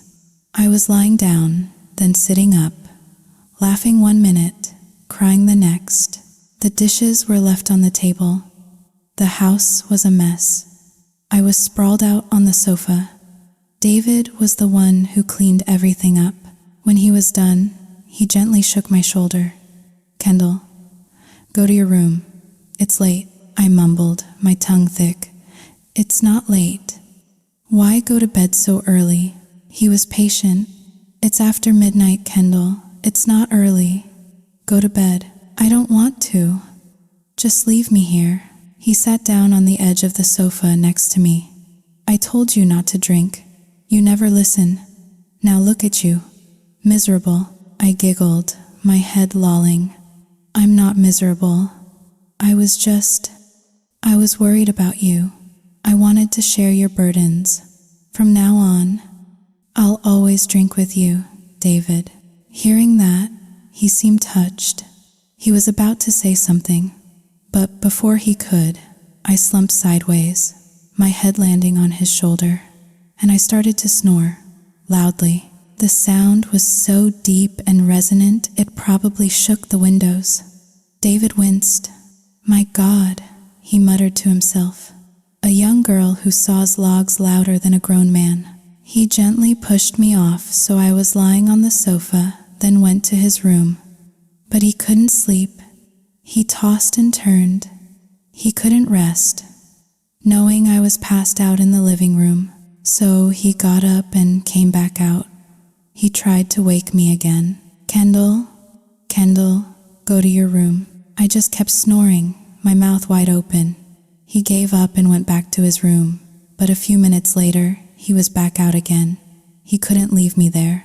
Finally, after the 4th trip back and forth, he decided he had no choice. He was going to have to carry me. He bent down and lifted me into his arms. The moment he did, I gagged and threw up all over his shirt. The sour smell of beer filled the air. He grimaced. "Oh, for God's sake." He thought about just dropping me back on the sofa, but there was no one else there. He was the only one who could take care of this mess. He gently set me down, went to change his shirt, and came back with a warm, damp cloth. He started to clean my face, my neck, the collar of my shirt where I'd made a mess. His hands were shaking slightly. It was an awkward, difficult situation. He was just trying to help, but he was a man, and I was a young woman, and the lines were becoming blurry. As he was cleaning my neck, I mumbled in my drunken stupor, "What are you doing? Are you trying to take advantage of me?" He froze, pulling the cloth back as if it were on fire. "Don't be ridiculous. You're just making things up in your head." "Then what are you doing to my neck?" "I'm cleaning up the mess you made. That's all. Are you sober yet? If you are, go to your room." I closed my eyes again, but I kept talking. "I'm too tired. I can't walk. You'll have to carry me, or just leave me here. Either way is fine." Hearing that, he sighed, defeated, and lifted me up again. He carried me into my room and gently laid me on the bed. He pulled the blanket over me. There, now sleep. He turned to leave, but my voice, small and soft, stopped him. David? He turned back. Yes, I hesitated, the alcohol giving me a courage I would never have when sober. There's something I've wanted to tell you. I think it's only because I'm drunk that I have the nerve to say it. Go on, he said, his voice quiet. I feel so sorry for you. I slurred. If I were Lydia, I would never, ever treat you like that. I paused. And there's something else. I think I'm starting to like you, David. My words tumbled out in a rush. I must be crazy, right? Tomorrow, you should just take me to a mental hospital. If you leave me out here, I'll just do things that are wrong, against all the rules. He must have known. He must have seen the way I looked at him sometimes. But this couldn't happen. No one would ever accept it. He tried to brush it off. You're just drunk, Kendall. You're talking nonsense. But I'm not mad. Just get some sleep. When you wake up, everything will be fine. No, I really like you, I insisted, my voice thick with emotion. What am I supposed to do now, David? Tell me. What do I do? It's okay, he said, trying to soothe me. Tomorrow, I'll take you to that mental hospital, just like you wanted. Is that good enough? You've talked enough nonsense for one night. Now close your eyes and sleep. I want to keep my eyes open, I mumbled defiantly. I don't want to sleep. What are you going to do about it? He glared at me, a flash of real frustration in his eyes. I'll slap you. That's what I'll do. The moment the words were out of his mouth, he seemed to regret them. He turned and walked quickly out of the room, as if he were running away from my gaze, from the words hanging in the air between us. He went to his room, closed the door, and got into bed, pulling the covers over his head. A few minutes earlier, he had been so sleepy he could barely keep his eyes open, but now he was wide awake. He lay there, staring into the darkness until the sun came up. When he got up, he walked past my room and peeked in. I was still fast asleep. A small, sad smile touched his lips. Then he went downstairs. It wasn't until 10 in the morning that I finally woke up. I looked at the clock and shot out of bed like a spring. Oh my God, I slept until noon. I ran downstairs. David had already left for work. On the kitchen table, there was a bowl of chicken porridge, carefully covered. There was still a pot of it on the stove, warm. He had woken up early and made it for me. Looking at that bowl of porridge, a warmth spread through my chest that had nothing to do with the food.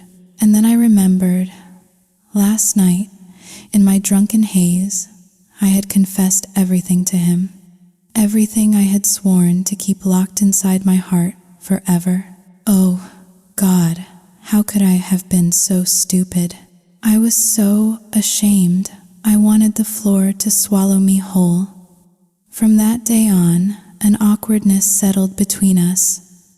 We started avoiding each other. We spoke less. As soon as dinner was over, he would retreat to his room and close the door, and I would do the same. It took a full week for the tension to ease, for things to slowly return to the way they were before.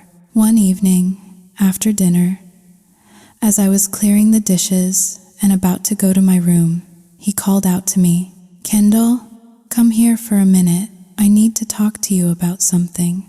"Yes, David. Things are getting really busy at the workshop," he said. "I've had to hire more guys. I was wondering, would you be willing to come to the shop and cook for everyone? We could all just eat lunch there instead of me having to come home. If you're not up for it, I can hire someone else. It's no problem." I agreed immediately. Yes, of course, I'd be happy to. To be honest, I get bored just staying at home all day. I can cook and help you with other things at the shop too.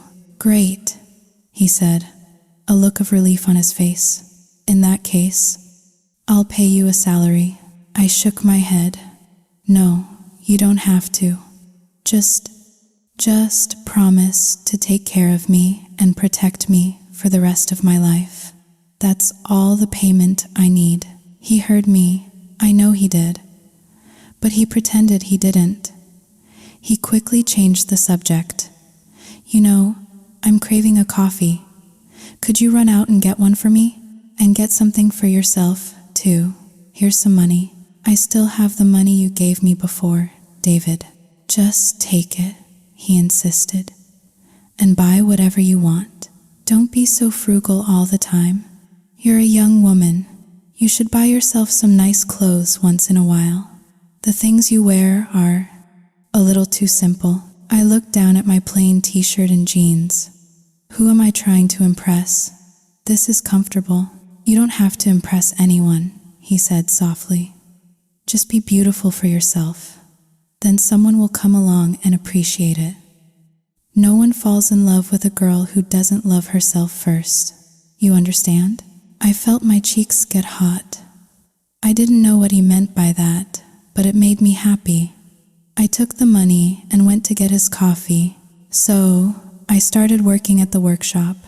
After a week, I had settled into a routine, and I found that I loved it. I loved being busy. I loved the smell of sawdust. And most of all, I loved being able to watch David from a distance, the man I had come to admire so much. He was so good to his workers, fair, kind, and respectful. A man like that, how could his wife have just thrown him away? It was a mystery I couldn't solve. Today marked exactly 1 month since Lydia had left to be with her young lover. He lived just a couple of miles away in the next town over. By now, everyone knew the story, but Lydia, far from being ashamed, seemed to revel in it. She flaunted her new relationship on social media. When one of her friends asked her online, "David is such a good man, why did you leave him?" She had proudly replied, "My new man is handsome, young, and worships the ground I walk on. With David, I was never happy. Why should I stay where I'm not happy?" But Lydia had placed her trust in the wrong person. Mike was a leech, a classic gold digger. He only worshipped her when she had money to give him, and now that her money was gone, he was looking for a way to get rid of her. After blowing through the last of her $60,000 on gambling and parties, Mike started to show his true colors. One morning, as Lydia was lounging in bed, he kicked her leg. "Get up." She mumbled, still half asleep, "I'm so tired, baby. Let me sleep a little longer."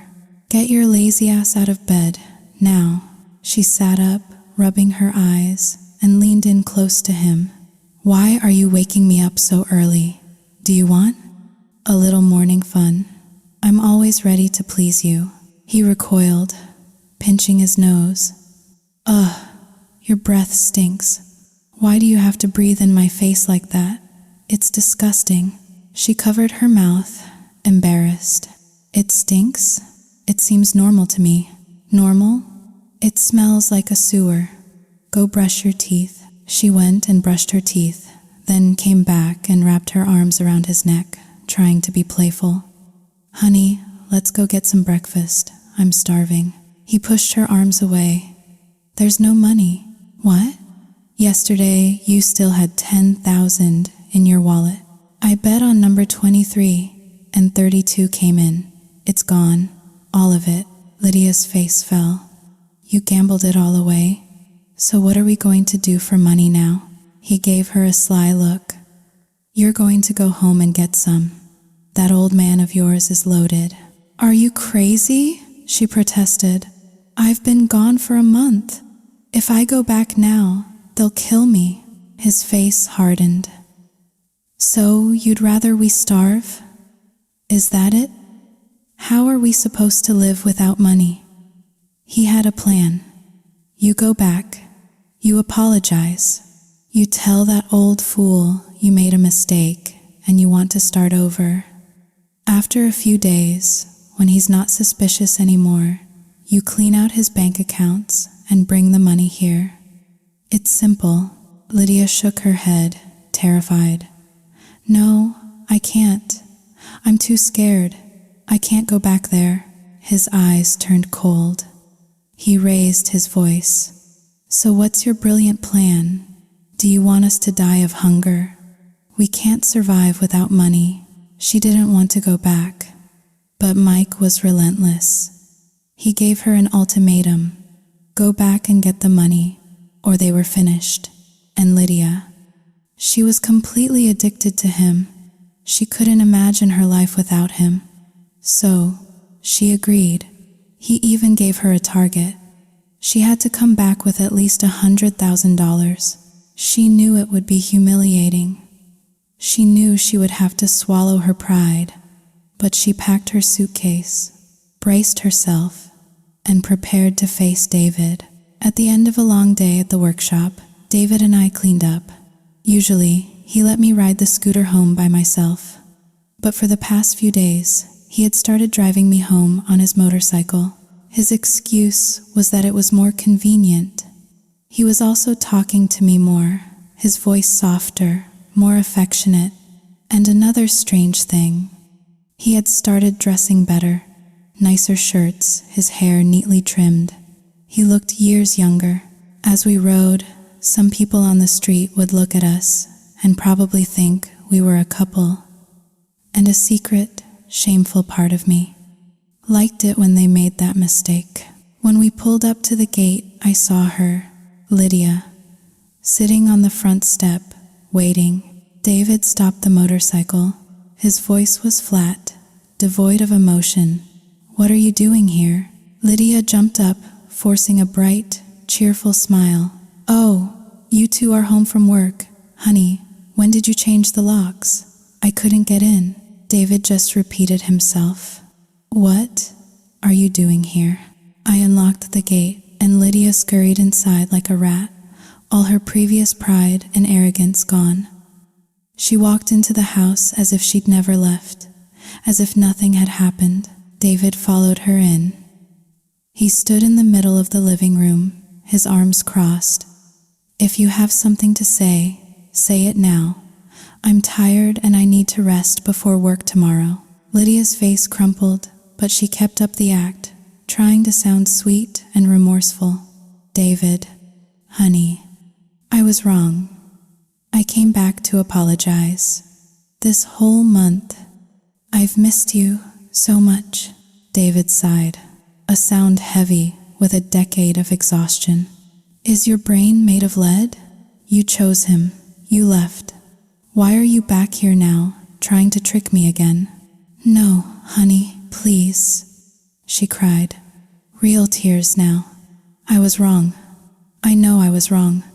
I've been regretting it for a month, but I was too scared to face you. So many times, I came to the workshop, but I didn't have the courage to go in. I just stood across the street and watched you from afar. It took all my strength to come here today. She followed him as he walked towards the kitchen, step for step. I just stood there, watching this pathetic play unfold, a bitter taste in my mouth. She kept begging, pleading. David was losing his patience. Just go home, Lydia, he said, his voice strained. There's nothing left between us. Don't make this harder than it has to be. Let me have this last shred of respect for you. She started sobbing hysterically. No, honey, just give me one last chance. Please, I promise. I will never, ever do it again. I swear. I said no, he repeated, his voice dangerously low. If you keep this up, I'll have nothing more to say to you. Go through the house, take whatever is yours, and leave. We'll see each other in court. Hearing the word court, Lydia knew he was serious. She quickly changed her tactic. Okay, David, okay. I know I was wrong. I won't make things difficult for you, but right now, I have nowhere to go. Please, can I just stay here for a few days? Just a few days, until I can figure things out. Why can't you go to your parents' house? My mother is sick, she lied smoothly. If she finds out about us, the shock will kill her. Please, honey, just let me stay here for a little while. Then I'll leave, I promise. David, the man who was too kind for his own good, the man who still saw the ghost of the woman he had once loved, hesitated. The years they had spent together, he couldn't just turn her out onto the street. He sighed, defeated. How many days? A week, at most. Is that okay? The house is big enough. I'll just stay in my old room. Fine, he conceded. 1 week. Then you're gone. I'll give you $20,000 for expenses. Consider it the last kindness I'll ever show you. After that, we are strangers. Do you agree? Lydia nodded meekly, but inside she was sneering. 20,000? I need 10 times that, you old fool. She went to her old room to unpack, her mind already scheming. 1 week. That's all she needed. 1 week to find what she was looking for, make one big score, and then she'd be gone, back to her young lover. She didn't care about David anymore. This was just about the money. I was outside, hanging laundry, when Lydia came out, her voice dripping with fake sweetness. Oh, daughter-in-law, you're doing laundry? I have a few dirty things in the bathroom. Would you mind washing them for me? And please, wash them by hand and use the Downy, make them smell nice. I turned and gave her a smile that didn't reach my eyes. Oh, former mother-in-law? David told me I'm not to do anything for you anymore, since you're not my mother-in-law now. So, you can do your own laundry. And David and I eat dinner at the workshop. So, if you're hungry, you can go to a restaurant. Lydia's face tightened. So you're working at the workshop now? A girl like you, what could you possibly know how to do? Oh, you'd be surprised how much I know, former mother-in-law. You see, since you were so kind as to leave with Mike, the house has been so peaceful. David and I actually have to thank Mike for taking you off our hands. Her eyes flashed with fury. She looked like she wanted to eat me alive. But for some reason, I wasn't scared of her anymore. Ever since I had started to feel more than just sympathy for David, my fear of her had vanished. She took a step towards me, her voice a low growl. You insolent little brat. How dare you talk to me like that? Do you want me to smash your face in? I just stood there, calm. Lydia, I'm not going to fight you, but I'll give you a piece of advice. Before you do anything, you should really consider your own strength. You little... She lunged at me, her hand raised to slap me. I sidestepped her easily, her hand slammed into the brick wall behind me. She cried out in pain, but she was too proud to show it, too afraid I would laugh at her. I just looked at her. I told you. You should know your own limits. That just made her even angrier. She came at me again, her fingers like claws, reaching for my hair. This time, I was ready. I grabbed the empty stainless steel laundry basket and swung it, hard. It connected with her head with a loud clang. I swung again. Clang. Then, I shoved the basket over her head and kicked her legs out from under her. She went down in a heap, but she was furious. She scrambled back to her feet, the basket still on her head, and came at me again. I just kept swinging the basket, hitting her again and again. Clang, clang, clang. Finally, she was too dazed to continue. She sank to the ground and just sat there, wailing, a loud, theatrical, wounded animal sound. David, who had come home early, heard the commotion and ran outside. Kendall, what's going on? Seeing David, Lydia's wails became even louder. "David, look what she did to me. She hit me. What kind of house is this? Where the daughter-in-law beats the mother-in-law with a laundry basket." I didn't say a word. I didn't try to explain. To be honest, I was angry with David for letting her stay. I just stood there, silent, and let him think whatever he wanted. But his reaction surprised me. He walked over, took my hand, and gently pulled me away. "Go to your room and rest, Kendall. Just ignore her." I couldn't help but smile. I let him lead me back into the house, leaving Lydia sitting on the ground, still wailing. Downstairs, I asked him, "Aren't you mad at me?" He shook his head. "No. When I heard the screaming, I was worried something had happened to you. I was scared for you, Kendall." My heart swelled. A feeling of pure, unadulterated happiness washed over me. I just stood there, staring at him, a goofy, unstoppable grin spreading across my face. He looked at me and shook his head, a corner of his mouth turning up. "Oh, boy, you're starting again. You need to tone it down, or I really will have to take you to that mental hospital." I just giggled. I'd be happy in a mental hospital as long as I could see you every day.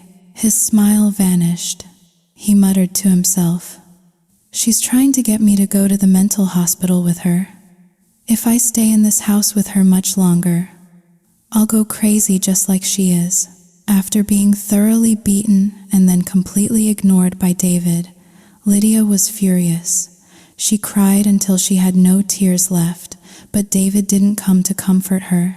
Finally, she gave up and went to her room. From inside, she could hear David and me in the living room, talking and laughing. Curious, she came out to see what was going on. We were sitting on the floor, eating chicken and sticky rice from a takeout container. "This place is so good, David," I said. "I know, right? If you like it, we'll order it again sometime. What do you want to eat tomorrow?" "Anything is fine." Lydia, who hadn't eaten a thing since that afternoon, felt her stomach rumble. She came over. "What are you two eating?" David looked up. "Chicken and sticky rice." She sidled up and sat down next to him. "Oh, that looks so good. Can I have some?" "I'm starving. I haven't eaten all day." "Then go out and buy some for yourself." "Oh, but I don't feel like going out." "Can't you just order some for me?" "Here," he said, handing her his phone. "You can call them yourself. From now on, you're on your own." She had the number, but she didn't call. She didn't have a single penny to her name. She just sat there, silent, and thought about the past. She remembered a time when all she had to do was say she was hungry, and David would immediately order her favorite food. Whatever she wanted, he would get for her.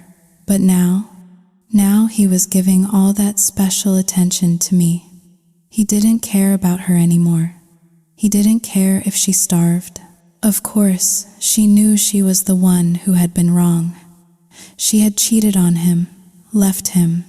But in that moment, she couldn't see her own fault. All she could see was that David had changed, and in her twisted logic, it was because of me. I had stolen her husband's affection.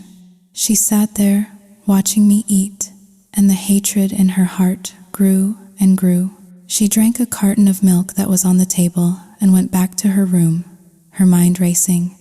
She opened her suitcase and took out a slinky, revealing nightgown. She put it on, then she took out the bottle of Viagra. "I'll give this to the old man," she thought, a cruel smile on her face. "Then we'll see who he ignores." She went to the kitchen, got 2 beers from the fridge, and went to the living room. She poured them into glasses and sat there, crying softly. David, seeing her, came over. After all, they had been married for almost 20 years. He couldn't just treat her like a complete stranger. He sighed and sat down. "How is your mother?" he asked. Lydia looked up, her face a mask of sorrow. She's a little better, but I still can't go home. I'm afraid if she finds out what happened, the shock, she'll have to find out sooner or later. Lydia took a sip of her beer. I was so wrong, David. Maybe I shouldn't even be alive anymore. Don't talk nonsense, he said gruffly. There are people who would do anything for another day of life. You made a mistake, so you fix it. You learn from it. You try to live a better life. Do you understand? She started crying again. I just want to get really, really drunk. And then, I want to go to the bridge and end it all, after tonight. I'll never see you again. You have to promise me you'll be happy. Then I can rest in peace. She started chugging the beer. David grabbed the bottle from her hand. Stop it. This stuff is poison. No, let me drink, she wailed. It's the only way I can forget how much I regret everything. Please, drink with me, just one last time. After tonight, I'll never get to drink with you again.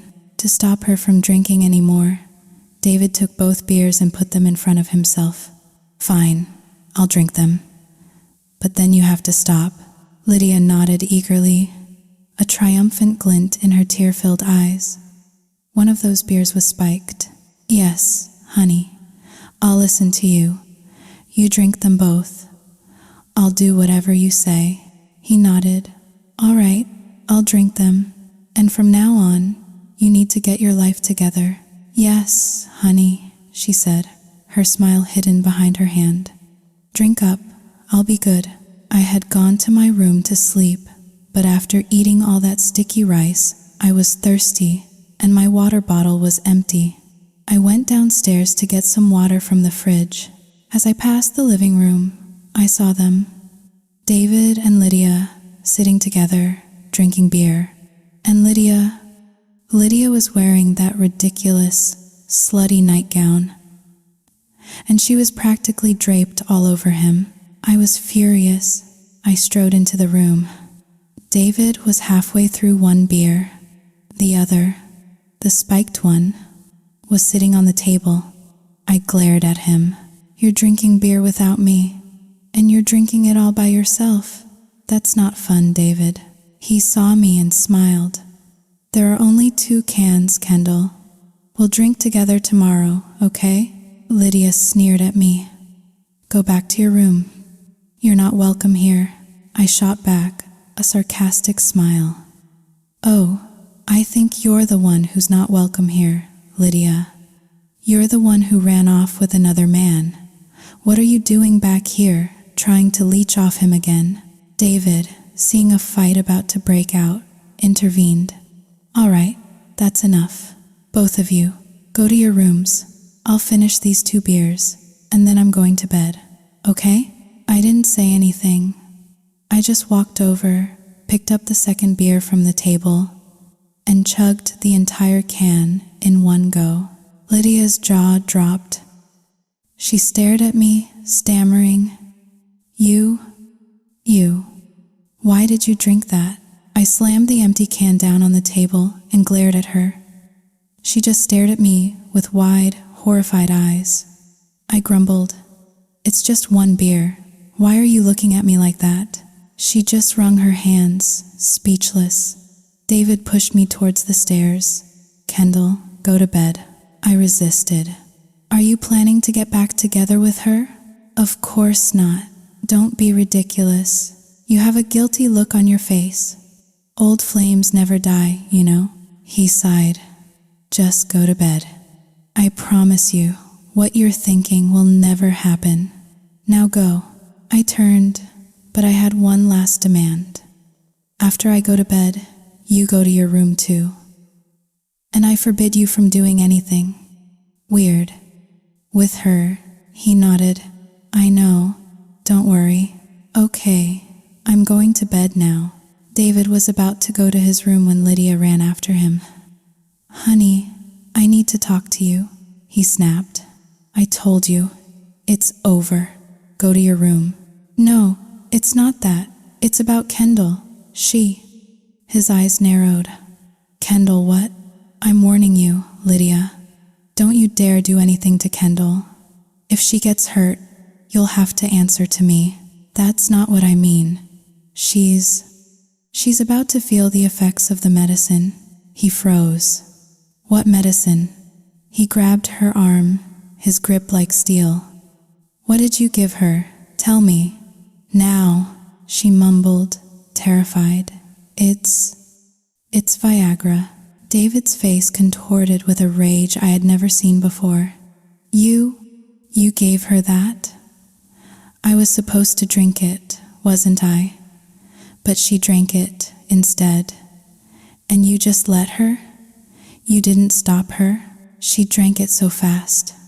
Lydia whimpered. I couldn't stop her in time. I don't know what to do.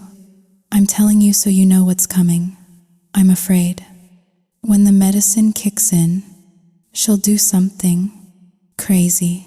The sound of the slap echoed through the quiet house. David had hit her hard.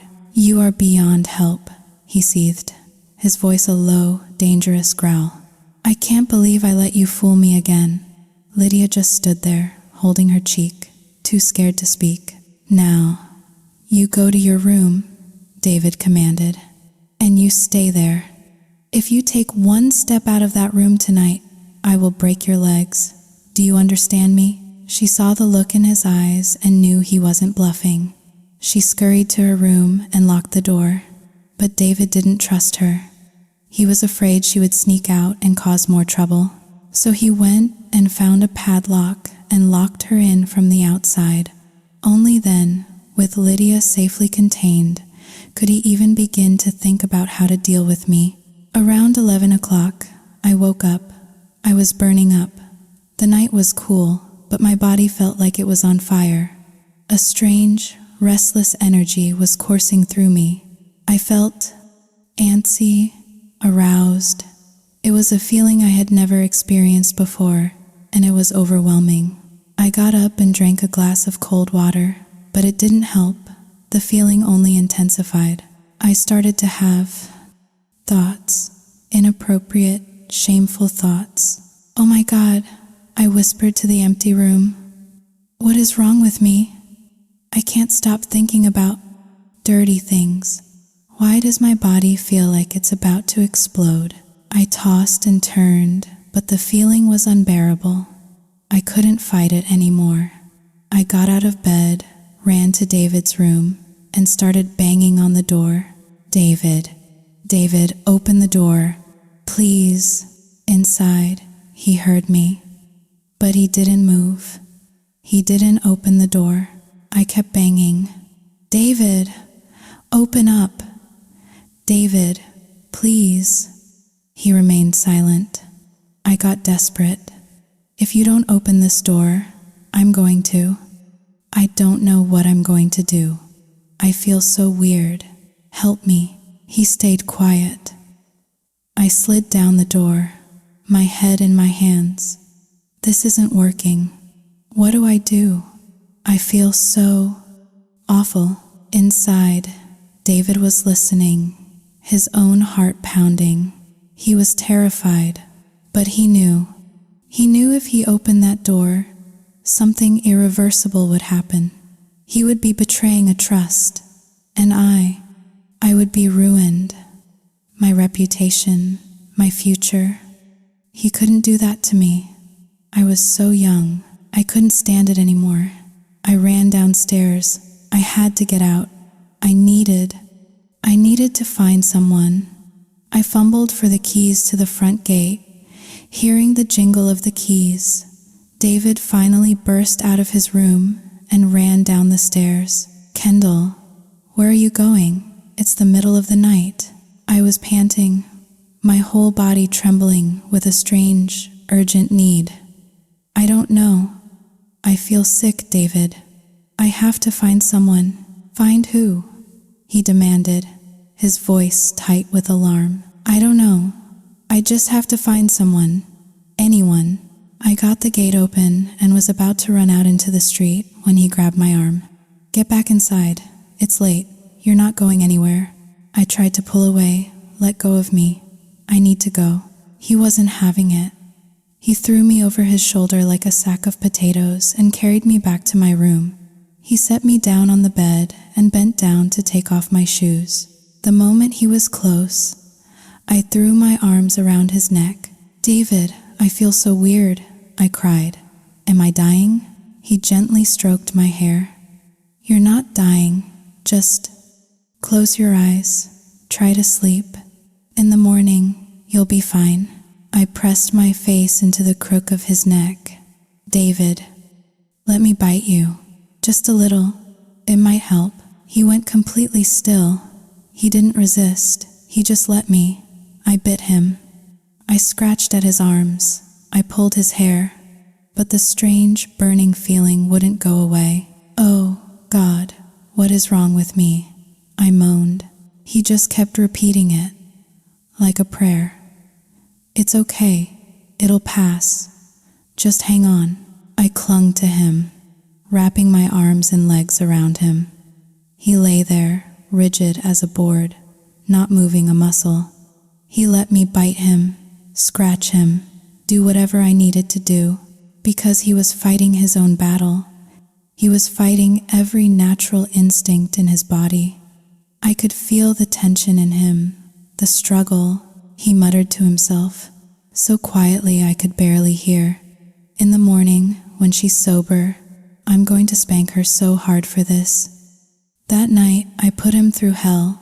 He just lay there, his hands clenched into fists, gripping the bed sheets, trying to control himself.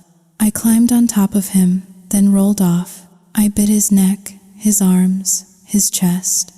I did everything my drug-addled body told me to do, and still, the fire inside me raged. At 8 o'clock the next morning, a loud banging from Lydia's room woke me up. "David, Kendall, where are you? Why am I locked in my room? Let me out." I opened my eyes. I was in David's bed. I shot up, so startled I fell off the side of the bed and landed on the floor. "What the hell?" I put my hand over my mouth. "Oh, God, did we? Last night, did we do it?" I felt a wave of panic and confusion. But then I looked down. I was still fully dressed. And so was David, who was sleeping on the other side of the bed. His clothes were rumpled, but they were on. Did we do it with our clothes on? How weird is that? David opened his eyes. "You're awake," I stammered. "Why? Why am I in your bed? What happened last night?" He winced, sitting up slowly. "It's a long story, but don't worry, nothing happened. You, however, you tortured me all night. I should spank you for it, but honestly, I'm too tired. I don't have the energy." I looked at him, really looked at him. His neck was covered in bite marks, so were his arms. Oh, God. I remembered drinking that beer, but how could one beer make me act like that? I lowered my head in shame. "I'm so sorry, David, but how could I get that drunk from just one beer?" He knew why, of course, but he didn't tell me. He just smiled a little. "I guess that brand is stronger than you thought. Are you hungry? Go take a shower, and we'll go get some breakfast." "Okay." He groaned as he tried to stand up. "Oh, my back. It feels like it's broken," I said, without thinking. "But we didn't even do anything. Why does your back hurt?" He looked at me, embarrassed, and said quietly, "That can never happen, Kendall. You need to stop thinking like that." I snapped. "Why not? Nothing ever happened between me and Julian. So why can't something happen between you and me? You know how I feel about you." He just stared at me. Before he could protest, I leaned in, wrapped my arms around his neck, and kissed him hard on the cheek. Then I jumped up and ran out of the room. He just sat there, frozen, a whirlwind of emotions on his face. I felt like I was sinking deeper and deeper into this impossible, forbidden love. Downstairs, I heard Lydia still banging on her door. I saw the padlock and remembered. "Are you in there, David?" she yelled. "Why is this door locked?" I chuckled, found the key, and opened the door for her. She stormed out, her eyes blazing. "What were you two doing, that you had to lock me in here?" I felt my cheeks flush, but I smiled a shy, triumphant smile. "Consummating our relationship, of course. What else?" She didn't understand. "What did you just say?" I said, "We consummated our relationship. Don't you know what that means?" She looked horrified. Her mouth opened and closed, but no sound came out. "You mean you and David? You slept together last night?" Even though it was a lie, I nodded. "Yes. Last night, we officially became a couple." Lydia was so shocked she had to lean against the wall for support. "Oh, God. I armed the enemy. My whole plan. It's ruined." I frowned. "What are you mumbling about? Don't you know what you've done?" She hissed. "Do you have any idea how wrong this is? Are you insane?" "I'm perfectly sane. Why are you so worked up? You're his daughter-in-law. He's your father-in-law. How can you be in love? That's incest. People will laugh at you. They'll spit on you." I sighed. "I find it perfectly normal. Society has changed. And besides, Julian and I were only married for one day. Nothing ever happened. We weren't even legally married. We never signed the papers. And let's not forget, the only reason I agreed to it was because I needed the money to save my father. It was a business transaction, not a marriage. You know that." "Even if that's true," she argued, "this town is old-fashioned. They won't see it that way. You and David will become a joke, a scandal. It's not as simple as you think." "I don't care," I said, my voice firm. "If I live my life always worrying about what other people think, who will live my life for me? It's just like you, Lydia. You left David because you were living for yourself, for your love for Mike. You only get one life. You should do what makes you happy and be with the person you love. Think about it. Am I wrong?" She was speechless. What I said was true, and she knew it. I went downstairs to make breakfast. Lydia followed me and sat at the table, waiting. "Make some for me, too. My stomach is still upset from that milk last night. Normally, I wouldn't have, but I was happy. I was giddy from the events of the night, so I nodded. "Fine. Since I'm in a good mood, I'll cook for you." David came downstairs, showered and dressed. Lydia just stared at him, a look of pure disgust on her face. "You're even more of a predator than I thought. Now I know why you locked me in my room." He just shook his head. "Lydia, don't talk nonsense. Nothing happened between Kendall and me." "Oh, please," she scoffed.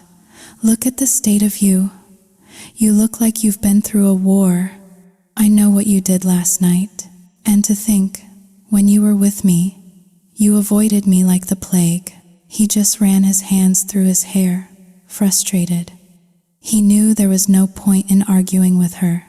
He knew that no one would believe the truth, so he didn't even try to explain. I brought out the food. Breakfast is served. David ate quickly. "Kendall, you should stay home today and rest." I pouted. "No, I want to go to the workshop. I don't want to stay here." I glanced at Lydia. I wasn't about to leave David's side. I followed him out the door. Lydia watched us go, a sly smile on her face.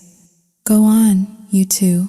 The more time you spend together, the better for me." The moment we were gone, she locked the gate and went straight to David's room. She went to the safe, but she couldn't open it. He had changed the combination. Damn it, how am I supposed to get the money now? She sat there, trying to think of what the new combination could be. Just then, her phone rang. It was Mike. "Hello? Did you get the money yet?" was the first thing out of his mouth. Is that all you care about? The money? You don't even ask if I'm okay? Am I not important to you? You're important, he said, his voice bored. But the money is more important. Think about it. Without money, how can we be together? I know, she said, her voice softening. But he changed the combination. I can't get in. Then think, he urged. His birthday, Julian's birthday. Think of any number that's important to him. And hurry up. Then bring the money to me. I miss you, baby. Okay, I will. After an hour of trying different combinations, she finally got it. The last 4 digits of his phone number. She let out a cry of triumph. She opened the safe, and her eyes went wide. It was full of stacks of brand new 500,000 dong bills. She grabbed a stack and kissed it. That clever old fox. He thought he could outsmart me, but I lived with him for 20 years. I know him better than he knows himself. She stuffed all the money into a plastic bag, packed her clothes, and walked out of that house for the last time. As soon as she was outside, she called Mike. Honey, we're rich. You got it, baby? He yelled, excited. How much? A lot. Stacks and stacks of 500,000 dong bills. It must be close to 2 billion. He was ecstatic. Oh, my love, you are amazing. Come home to me, quickly. I'm waiting for a taxi now, honey. See you soon. When she got to his condo, he was waiting outside for her. He ran to her, showering her with kisses. I missed you so much, my little princess. She held up the bag. Ta-da, surprise. He took the bag and kissed her again and again. They went inside. He had prepared a surprise for her. Wine, food, a rose on the table. She was so touched, tears filled her eyes. What's all this, honey? He kissed her cheek. A little party, just for you, my princess. She was overjoyed. He was the most wonderful man in the world. Her choice had been the right one. After they had eaten and drunk, they finally got to the main event, counting the money. Just looking at it through the plastic bag, Mike thought, this has to be 2 billion. I've never held this much money in my life. What am I going to do with it all? He opened the bag and poured the money onto the table. His eyes gleamed, but as he looked closer, his brow furrowed. This looks fake. He picked up a stack. It felt wrong. It was fake money, play money. Lydia, who had been lost in a romantic haze, heard him.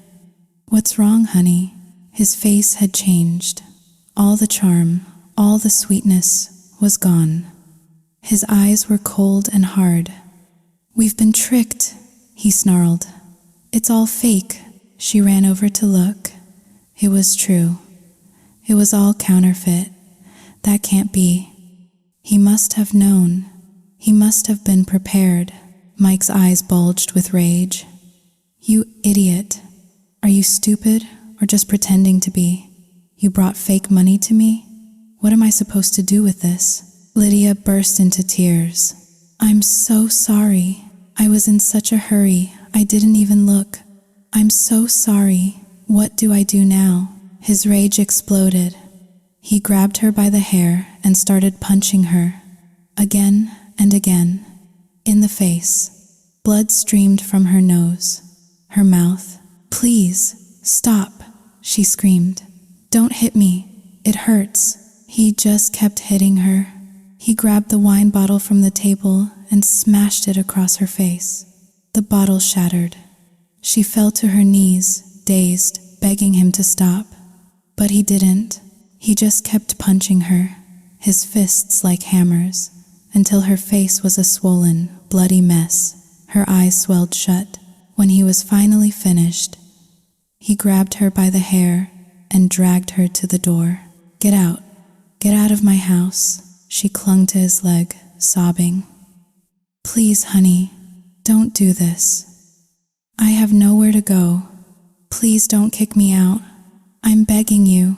He threw her clothes and the bag of fake money at her. He pointed a finger in her face. "Get out, you stupid old bitch. Get out." He slammed the door in her face and locked it, leaving her crying on the doorstep, her face a mask of pain and humiliation. When David and I got home, Lydia was gone. Where'd she go?" I wondered aloud. David just shrugged, his voice calm. "She probably went back to her young lover. Let me just check if anything's missing." He seemed completely unconcerned. He went upstairs to shower while I did a quick sweep of the house. Nothing seemed out of place. I ran up to his room to check. Just as he was coming out of the bathroom, wearing only a pair of shorts, a towel slung over his shoulder, he saw me and quickly turned away. "Kendall, you can't just barge into people's rooms like that." "I had to see if anything was missing," I said, my voice high with anxiety. "Lydia is so deceitful. I bet she took the money."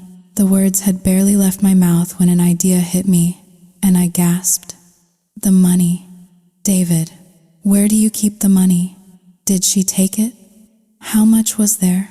We have to go get it back before it's too late." He gently took my arm. "It's okay, Kendall. It was fake money. They won't be able to spend it. You don't need to go after them." I stared at him, bewildered. "Fake money? What are you talking about?" He smiled, a genuine, clever smile this time. "You don't think I'd be stupid forever, do you? I put fake money in the safe just for her." Relief washed over me, so intense it made me laugh. "Oh, David, you scared me half to death." I playfully punched his arm. He tried to push my hand away, but I stumbled and fell against him, my arms wrapping around him to steady myself. Once again, I was in his arms, feeling his warmth, his strength. It was intoxicating. I leaned in and kissed his neck, burying my face there, inhaling his scent. I could feel his heart start to beat faster. He looked down at me, his eyes dark with an emotion I couldn't quite read. He lifted a hand and gently cupped my cheek. He was going to kiss me. I could feel it, the air crackling between us. But then, just as his lips were about to touch mine, he pulled back, a flicker of memory, of responsibility, crossing his face. He turned away. "Kendall, don't. We can't." I wrapped my arms around his waist from behind, pressing myself against his back. "Yes, we can, Julian and I. We never, and we were never legally married. You know why I did it. Why can't I like you now?" "I know," he said, his voice strained. "But people, they all think you're my legal daughter-in-law. If they found out about us, the gossip, we could never explain it to them. And you're still so young. You should go home. Start your life over with someone your own age." "I'm an old man, Kendall." "No, I'm not leaving," I protested. "You promised you would take care of me for the rest of my life. Are you trying to back out of your responsibility now?" He looked confused. I never promised you anything like that." "Yes, you did. Have you forgotten already?" He tried to gently pry my arms off him, but the more he pushed, the tighter I held on. We struggled for a moment, a clumsy dance of push and pull, until we both lost our balance and tumbled onto the bed. I pinned him down, leaning over him, and tried to kiss him, but he kept turning his head away. "Kendall, stop it. I don't like this." His rejection stung. I sat up, my feelings hurt. "What's wrong with you? Why don't you like it? I thought all men liked this. Or, are you gay?" He stared at me, a look of utter bewilderment on his face. Was I right? Was he really gay? The thought filled me with a strange sense of confusion and disappointment. He just looked at me, his face turning a deep shade of red, struggling for words. I jumped to my own conclusion. Oh my God, you are gay. That's why Lydia said she had to find someone else, and I thought she was the bad guy. It all makes sense now. He scowled. You're wrong. I don't want to argue with you. Now get off me. I have work to do. I scrambled off the bed. Fine. I won't bother you anymore. Go on. He stood up, went to his closet, and put on a shirt. I'm going out for a little while, he said, his voice tight. You stay here and watch the house. Fine. I felt disappointed, deflated. My first real love. And it was a complete disaster. The more I thought about it, the more depressed I got. I went downstairs, opened the fridge, and started drinking beer. It tasted surprisingly good. The more I drank, the better it tasted. I was on my 5th can when David came home. He saw me, drunk and miserable, and immediately took the can from my hand. What are you doing? Why are you drinking? I was too drunk and angry to care. It's none of your business. Leave me alone. I snatched the can back from him and took a long swallow. He grabbed it from me again. I was so furious. I slapped him, hard. He just stood there, the red mark of my hand blooming on his cheek.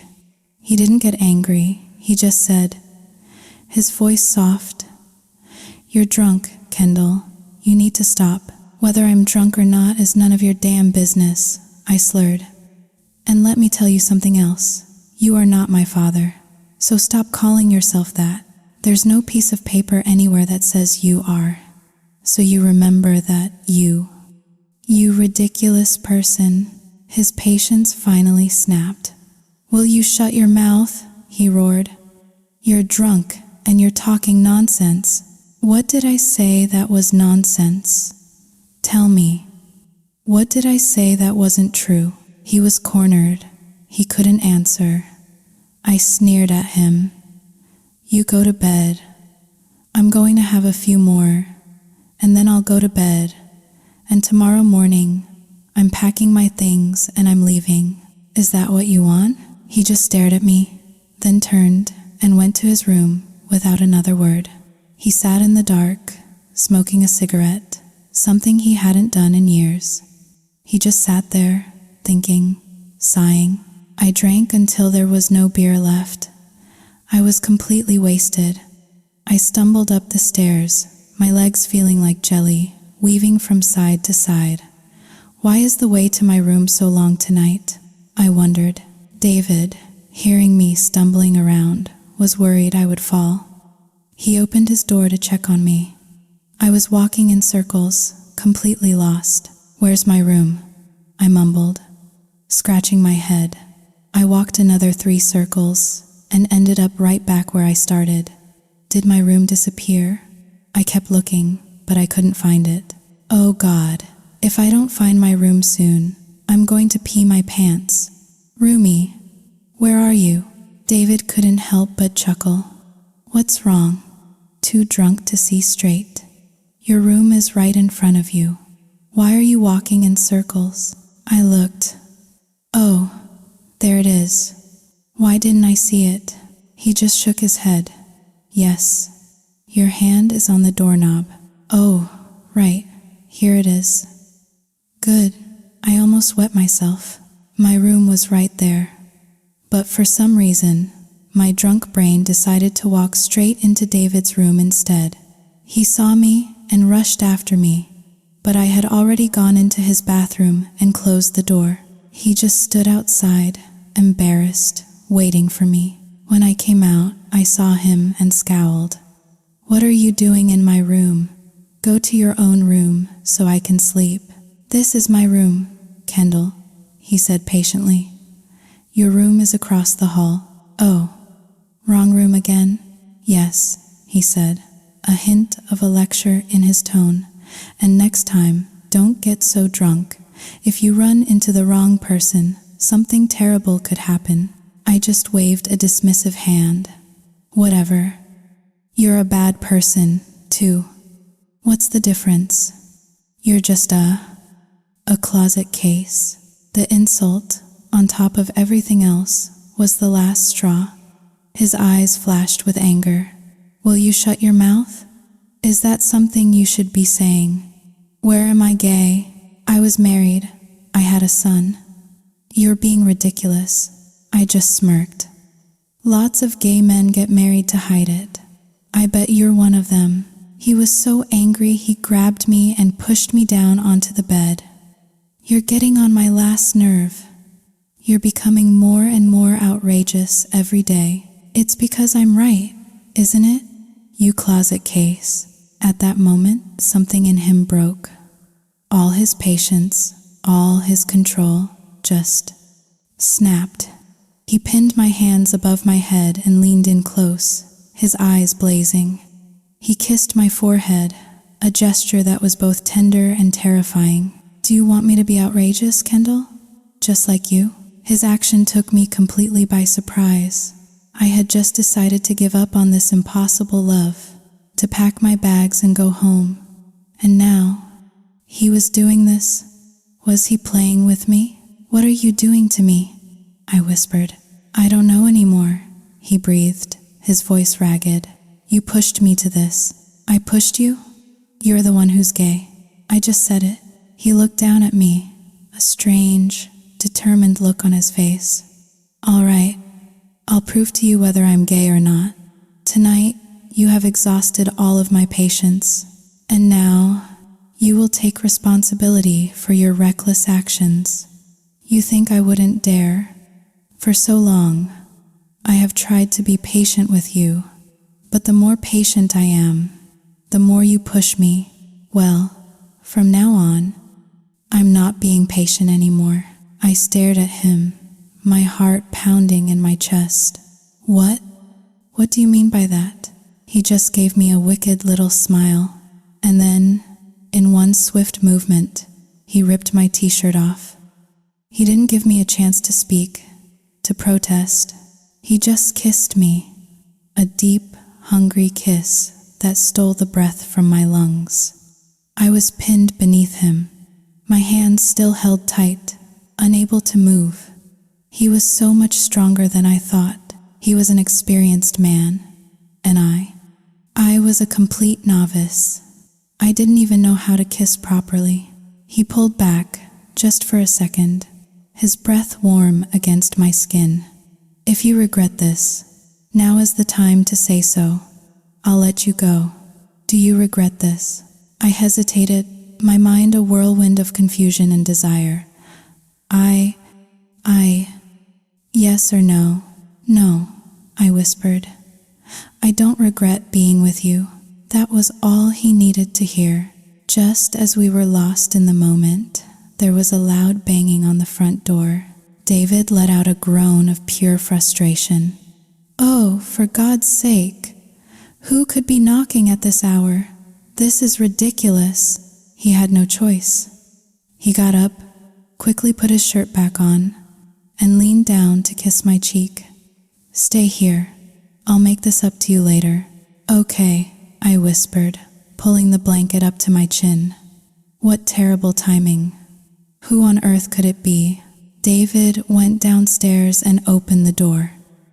It was a couple of our neighbors.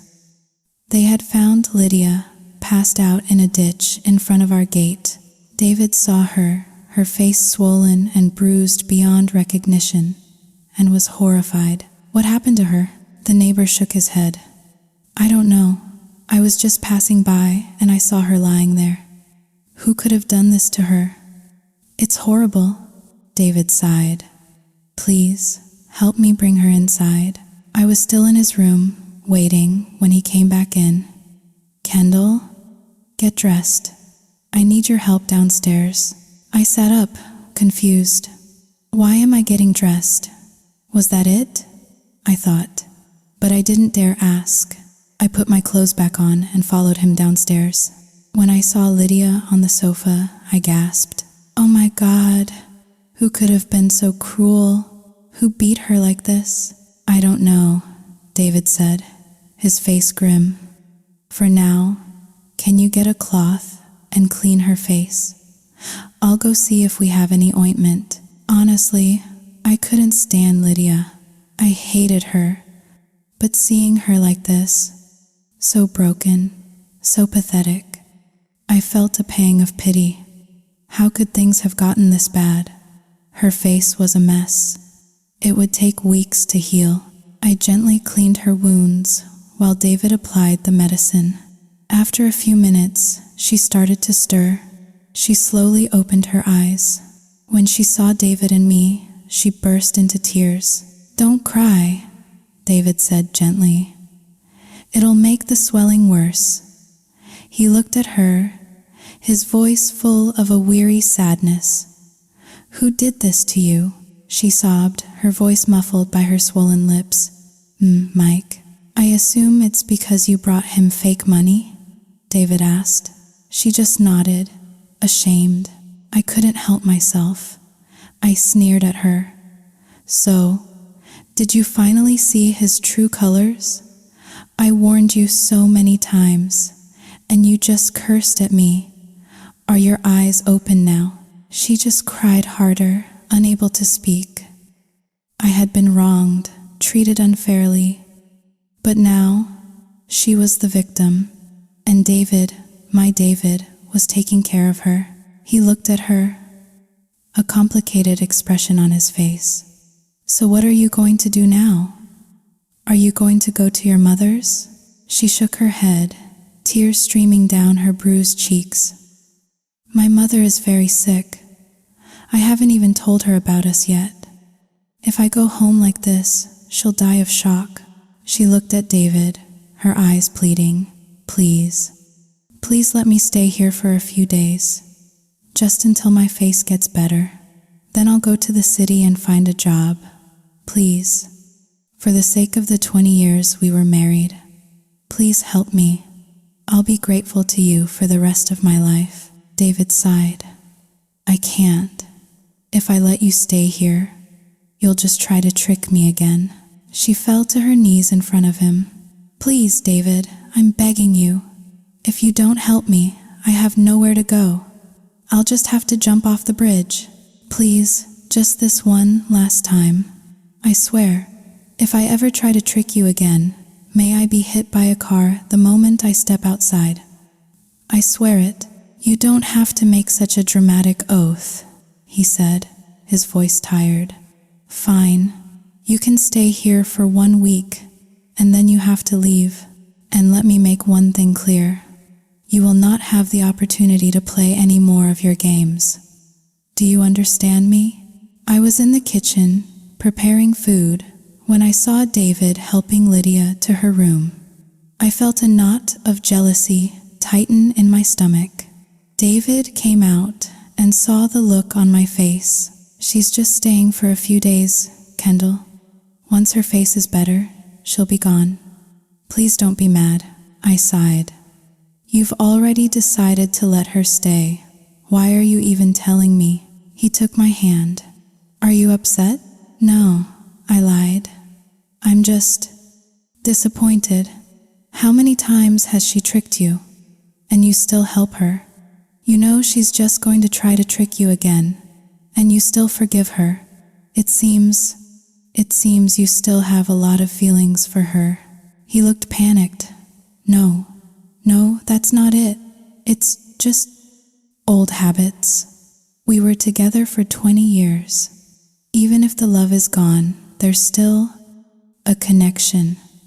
That's all." I nodded, my voice cold. "A 20-year relationship is certainly stronger than a 2-month one, isn't it? Maybe I'm the one who's out of place here, watching you take care of her. I'm just not interested in being in love with you anymore." I pulled my hand away and stormed to my room. He followed me, pleading. "Kendall, please, I'm sorry. Don't be angry. In a few days, when she's better, I'll kick her out. I promise. Please don't be mad at me." He wrapped his arms around me, kissing my neck, his voice a soft whisper. "Let's just finish what we started last night." Where were we again? I was still angry, but his touch, it melted me.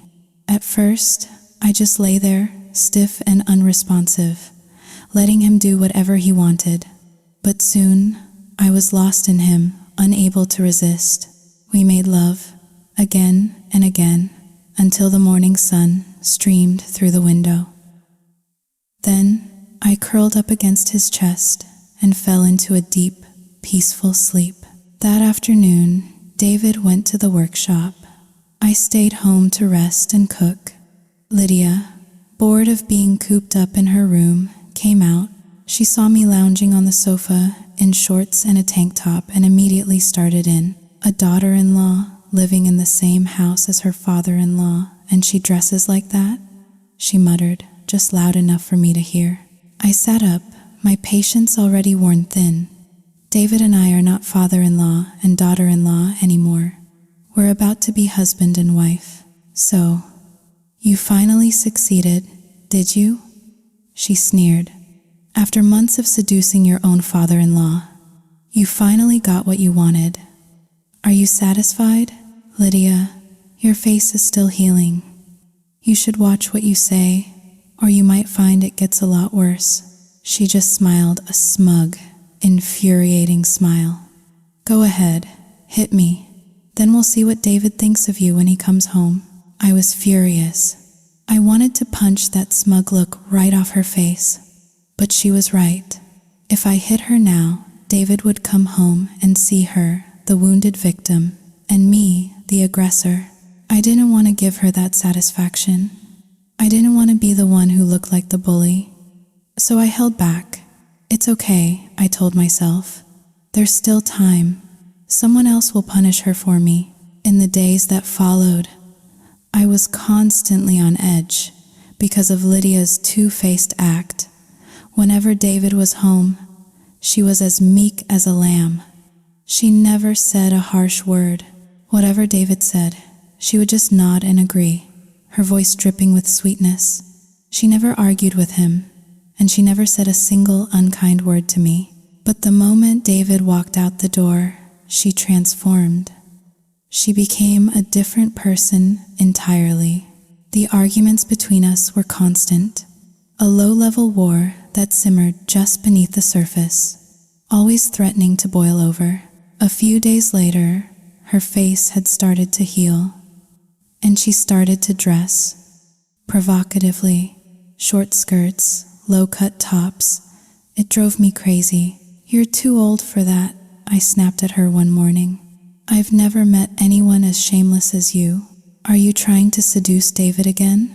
She just laughed, a cold, mocking sound. Have you forgotten?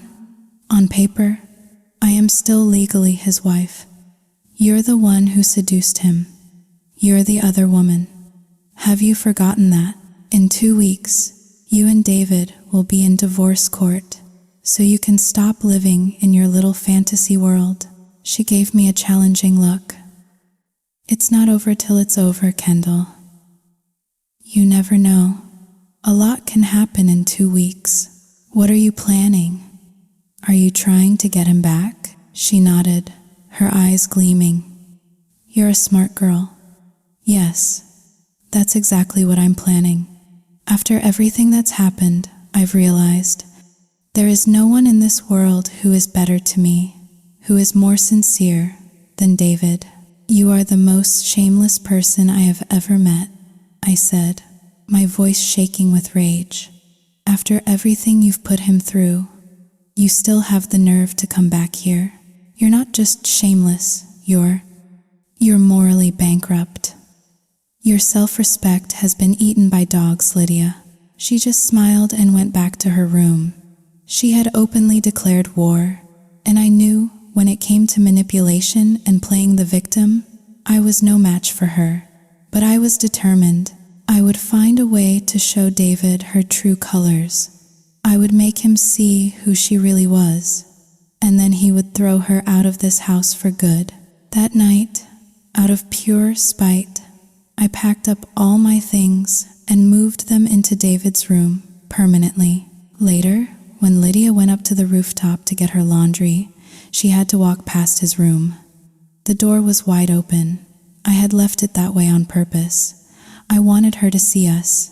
I wanted her to see David and me, lying in bed, wrapped in each other's arms. I wanted to make her so angry she would explode, but I had made a mistake. A childish, reckless mistake. She saw us, and she didn't explode. She just quietly took out her phone and took a picture, then another, and another. She went back to her room, looked at the photos, and a slow, triumphant smile spread across her face. Let's see how long you can be so smug, she thought. I'm going to show these beautiful pictures to everyone. Every time she walked past his room, our room, and heard us laughing, she would seethe. That had been her bedroom, and now I had taken her place. Even though it was her own fault, she was consumed with a bitter, jealous rage. At 6 o'clock the next morning, the alarm went off. I sat up, groaning. I was so tired, my whole body ached. I don't know what David had been eating lately, but he had the stamina of a teenager. I was about to get out of bed when he wrapped his arms around me, pulling me back down. Where are you going so early? I'm off today. It's 6 o'clock, I mumbled. I have to go to the market. If I go any later, all the good stuff will be gone. He rolled on top of me, pinning me down. Let's just get takeout today. Stay in bed with me a little longer. He started kissing me, his touch sending shivers down my spine. This was the 4th time since last night. I tried to resist, but I couldn't. I was completely lost in him. It was 8 o'clock before I finally managed to get to the market. As I was leaving, I ran into Lydia, who was just coming back from her morning walk. You're just going to the market now? She said, her voice dripping with disapproval. Don't you know how to wake up on time?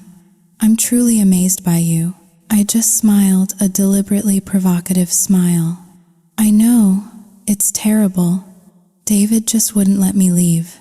I tried to get up at 6, but he kept me busy. I don't know what's gotten into him lately. He's just so energetic. Lydia's face turned to stone. She stormed into the house, muttering under her breath. When he was with me, he avoided me like I was the plague. Now, with her, he's like a bull. It's infuriating. But then she smiled to herself. It's okay. Her little reign is about to end. We'll see how he handles this. Something was strange at the market that day. Everyone was staring at me. As I walked past, they would whisper to each other. I didn't understand. I was dressed as I always was, modestly. Why were they all looking at me like that? I went to the butcher's stall. The butcher, a woman I knew, gave me a strange, pitying smile. Kendall, honey, now that your husband is gone, are you planning to go back to your parents' house? I scratched my head, confused.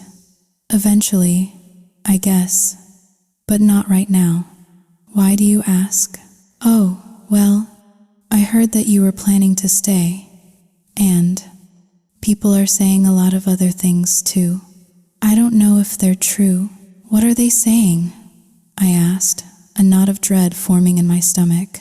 She leaned in close, lowering her voice. Well, people are saying that after Julian died, you were so lonely that you seduced your father-in-law. They're saying you slept with him, and that's why Lydia got so fed up that she left him. That's what everyone is talking about. I just stood there, frozen. How could they know? And the story. It was all twisted. Lydia had left him long before anything happened between David and me. How could they get it so wrong? In their eyes, I was the villain. I was the homewrecker. I had stolen my mother-in-law's husband. They were looking at me with contempt. Some of them looked at me with disgust, as if I were some kind of monster. And Lydia was suddenly the victim. The poor, wronged wife who had been driven away by her husband's affair with their own daughter-in-law. The tables had turned so completely, I couldn't even process it. I bought my groceries and hurried home, my mind reeling. Lydia was in the house, cleaning. As she wiped down the tables, she was muttering to herself, "My goodness, this house is filthy, so neglected." I was so lost in my own thoughts, I didn't even hear her. I just walked in, a dazed look on my face. "What's wrong with you?" she snapped. "I just mopped the floor. Are you going to walk all over it with your dirty shoes on?" I snapped out of it, took off my shoes, and left the grocery basket by the door. She picked it up and took it to the kitchen, a small, triumphant smile on her face. "The show is about to begin," she thought, "and I will get back what is rightfully mine." David had just woken up. He came downstairs and wrapped his arms around my waist. "My love, I missed you already. You smell as sweet as a ripe mango. I could just eat you up." I pushed him away. "David, it's terrible. Everyone is talking about us." His face darkened. "How could they know? It's only been a few days. I don't know how. But now, everyone thinks I'm a homewrecker. They think I stole you from Lydia." He took my hands in his. "I knew this would get out sooner than I thought. But listen to me, Kendall. Don't worry. We will face this together. Are you ready?" "I'm scared, David." He pulled me into his arms. "When you're brave, you have to be brave. Why are you so scared now? Don't worry.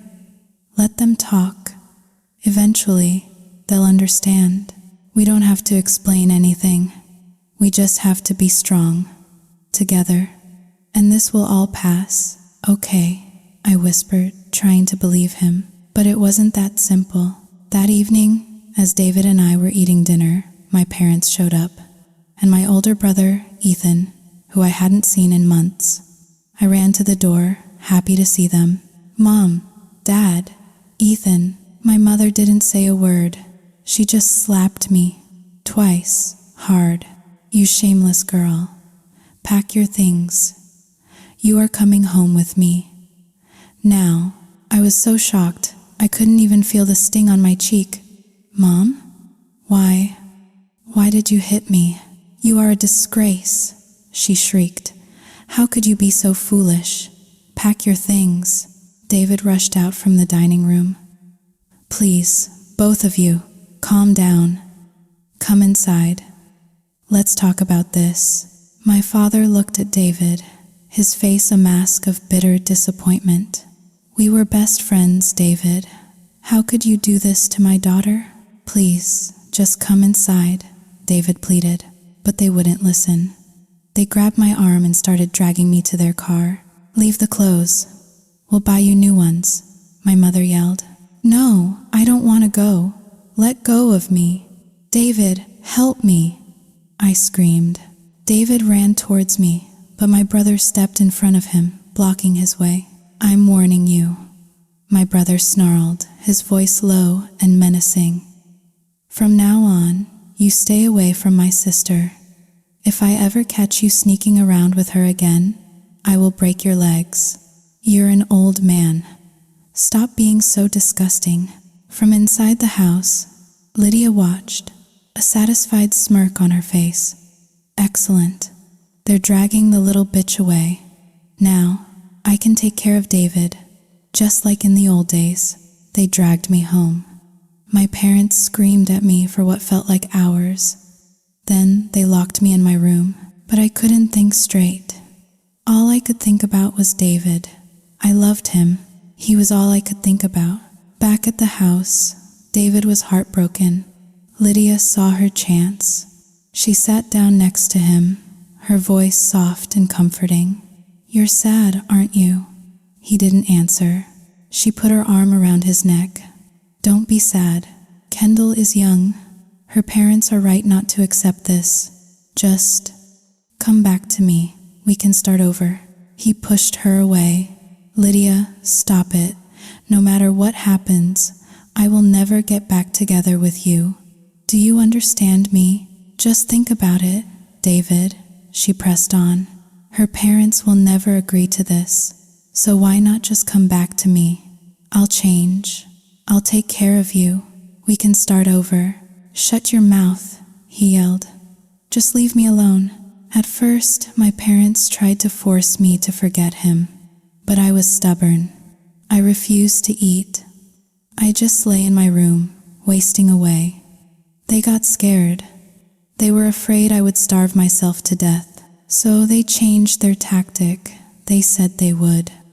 Think about it, that it was a shock, and they needed time to process it, so I started eating again. My brother stopped being so angry with me. He gave me money for new clothes. One evening, after dinner, he came to my room to talk. Hey, Kendall, I have an idea. Why don't you come work at my company? I can get you a good position. High salary, easy work. What do you think? I don't want to. I don't like office jobs. It's too restrictive. Don't worry, I'm there. And the CEO is a good friend of mine. I'm a manager now, you know. You won't have to worry about anything. You're a manager? Wow, congratulations. You're amazing. He smiled, a rare, proud smile. Yeah, a while ago, I helped a guy out on the street. Turns out, he was the CEO of this huge company. He tracked me down to thank me and offered me a job. Now, I just have to say the word, and you'll have a great job. Just think about it, okay? It's a great opportunity. Okay, I will. I spent the next few days just eating and sleeping. My whole family was being incredibly nice to me, trying to convince me to take the job, but I didn't want it. I wanted to be with David. I missed him so much. What was he doing? Was Lydia still there? Was she trying to trick him again? The more I thought about it, the more anxious I got. What if something had happened to him? I was trying to figure out a way to sneak out and go to his house when my mother came home from the market. My brother had told her that his friend, the CEO, was coming over for dinner that evening, so she had gone to buy groceries. She came into the yard, threw her hat on the ground, and started cursing. That damn old man, that bastard. I should just shovel shit and throw it all over his house. That son of a bitch. My father came out. What's wrong? Why are you screaming? It's your friend, that dog David. He was just using our Kendall. I was just at the market, and everyone is saying that his wife came back, so now he doesn't need Kendall anymore. He's just thrown her away. And ever since we brought her home, he hasn't even tried to come see her. That bastard. My father just sighed, a deep, sad sound. I hope after this, Kendall will learn her lesson. So foolish, so young and so foolish. I heard them from my room. That's just a rumor, I yelled. You don't know David. He's not like that. He wasn't using me. It was my choice. Do you understand? My mother stormed into the house. You go to the market and listen to what people are saying. I am so ashamed of you. Have you ever heard of a daughter-in-law sleeping with her father-in-law? You have smeared our family's name with mud. And still, you defend him? I should have strangled you the day you were born. My brother intervened. Mom, please, calm down. The neighbors will hear. Go to the kitchen and start cooking. I'll talk to her. My father led my mother to the kitchen. My brother didn't yell at me. He just sat down, his voice soft. Don't be mad, Kendall. You know how Mom is. She just has a hot temper. She loves you more than anyone. I didn't say anything. He took out some money and gave it to me. Here, go buy some new clothes. I still have the money you gave me before. Then buy a new phone, new shoes. You girls are always into fashion, right? Just take it. Ever since he had become a manager, our family's financial situation had improved dramatically. He really wanted me to work with him, but I just I wanted David. Just then, his phone rang. He got up to take the call. This was my chance. I snuck out the back, climbed the wall, and ran. I ran as fast as I could towards David's house. The path from my house to David's cut through a long, narrow dirt road, flanked on both sides by vast, empty fields. It was the middle of the day, and the sun was relentless. I ran until my lungs burned, and my legs felt like they were going to give out. Sweat poured down my face. Finally, exhausted, I slowed to a walk, gasping for air. Up ahead, a car was approaching. It slowed down and pulled up beside me. A young man with kind eyes and a friendly smile rolled down the window. "Excuse me, miss. Can you help me with directions?" I was still trying to catch my breath. "Just a second." I panted, my hands on my knees. "Okay, what do you need?" "I'm looking for the Thoha family's house. Their son's name is Ethan. He works at the Manhung company." My heart stopped. He was asking for my family. He must be the CEO my brother, Ethan, was always talking about. Oh, no. If I gave him the right directions, he'd get to the house, and Ethan would know I was on my way to David's. He'd come after me. I had to think fast.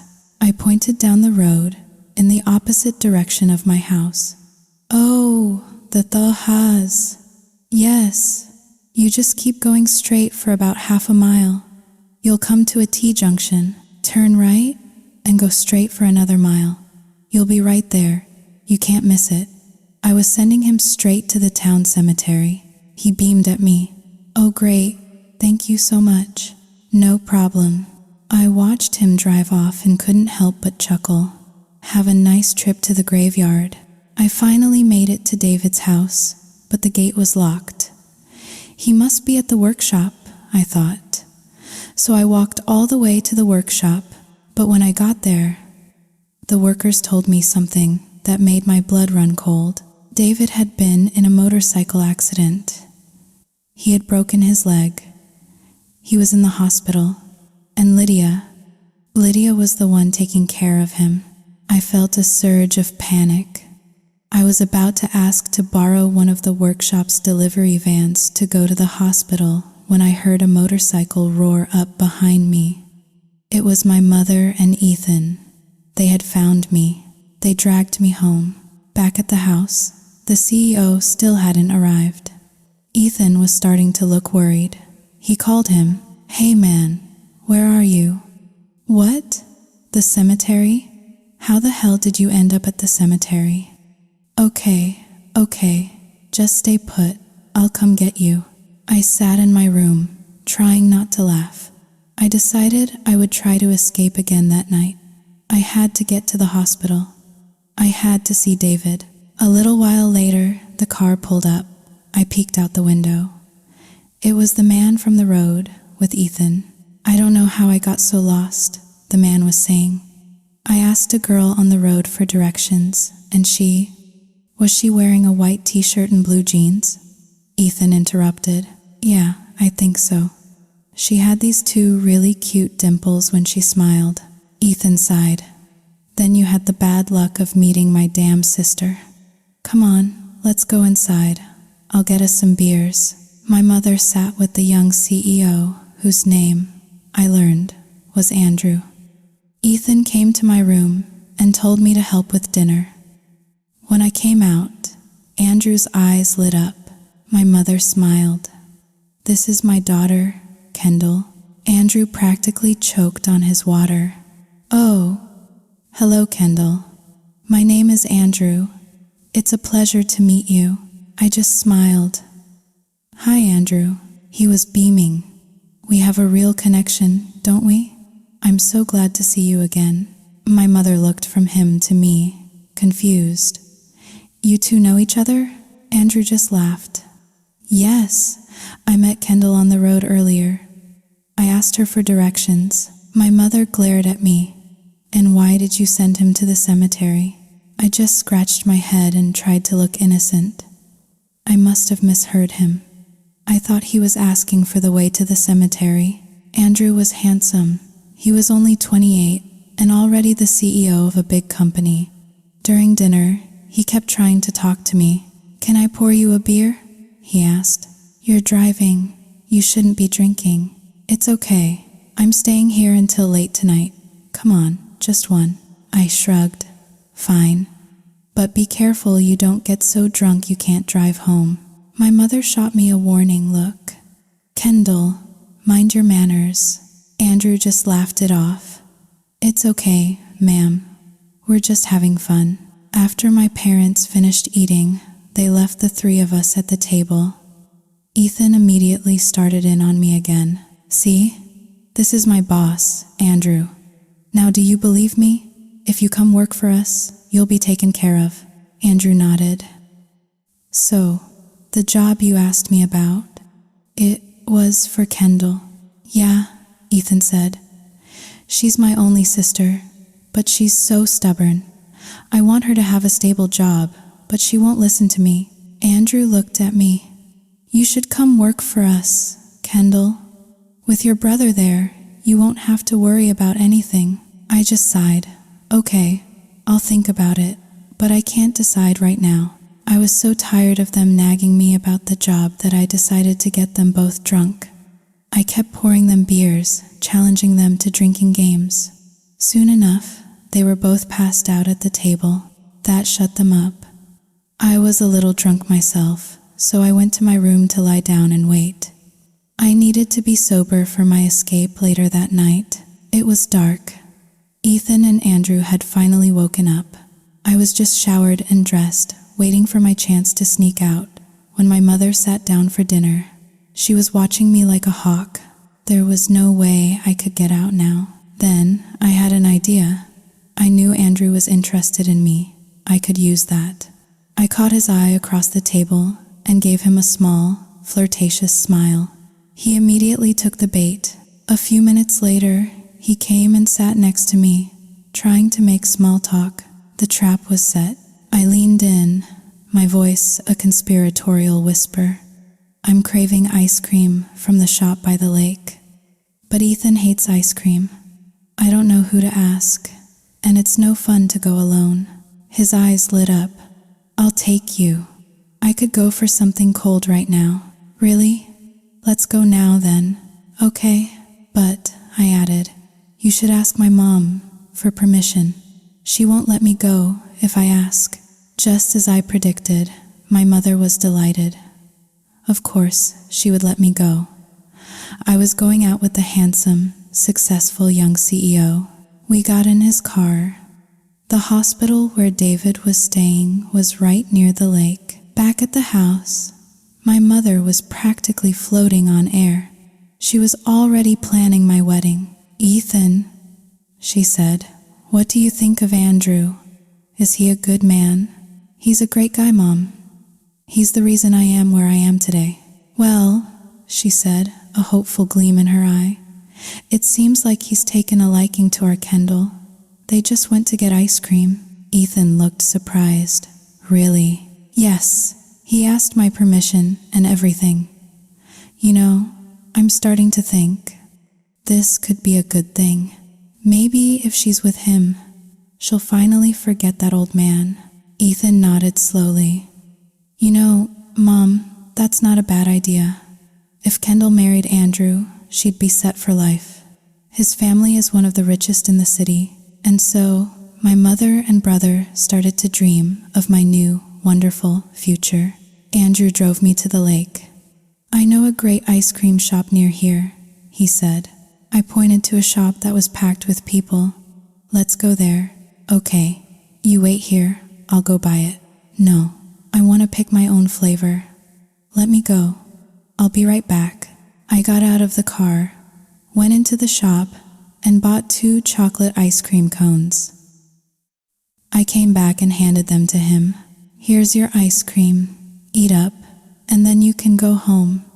I have something to do now." "Bye." He just sat there, holding 2 melting ice cream cones, a look of complete confusion on his face. "Wait, where are you going?" I just winked at him. I'm going on an adventure, and I ran off into the crowd. He couldn't leave his car to chase me. He waited for 30 minutes, but I didn't come back. Finally, he called Ethan and told him what had happened. Ethan was furious. She tricked you, man. She just used you to escape. He turned to my mother. Mom, she tricked Andrew. She's gone. My mother was devastated. Oh, no. She's gone to find him, isn't she? That foolish girl. Ethan slammed his fist on the table. That's it. When she comes back, I'm going to kill her. And this time, don't you dare try to stop me. My mother just sat there and cried. She had tried so hard, and still, she couldn't control her stubborn, foolish daughter. She blamed my father for his gambling, for forcing me into that first, disastrous marriage. How had it all gone so wrong? It took me half an hour to find David's room. I looked through the small window in the door.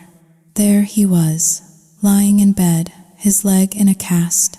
And there she was, Lydia, sitting beside him, patiently blowing on a spoonful of hot porridge before feeding it to him. The sight of it, the domesticity, the intimacy, it sent a wave of pure, unadulterated rage through me.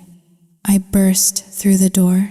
David, I shrieked. He was so startled he jumped, and Lydia was so surprised she dropped the entire bowl of hot porridge onto her lap. She yelped and ran to the bathroom to splash cold water on her legs. David, recovering from the shock, stared at me. Kendall, how did you know I was here? I had to find you. I snapped. And my phone. Where is your phone? I dropped it in the accident. It's broken. I'm sorry. You must have been so worried. Worried? I said, my voice dripping with sarcasm. Every time I see you, she is there. Are you two getting back together? Is that it? No, of course not. Don't be ridiculous. It's just, with my leg like this, I needed someone to help me. I didn't know who else to ask. I was so angry, so hurt. I couldn't control myself. I walked over and slapped him. Twice. The other patients in the room just stared, their mouths hanging open. Lydia came out of the bathroom. Kendall, how dare you hit him?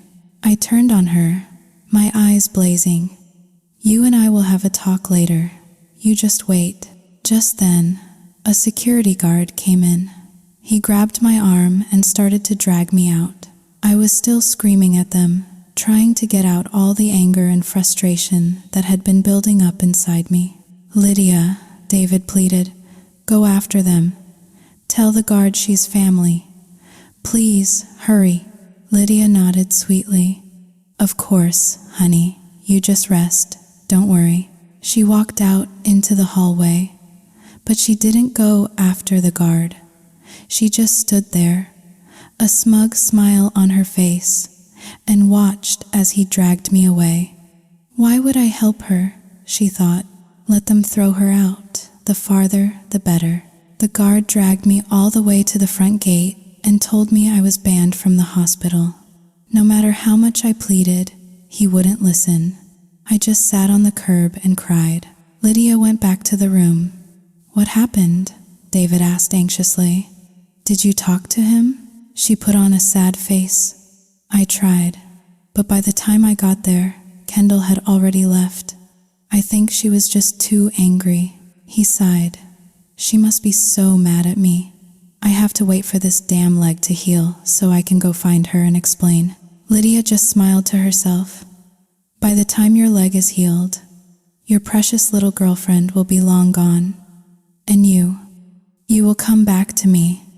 She smiled sweetly. Let me go buy you some more porridge. You need to eat so you can get better and go find your Kendall.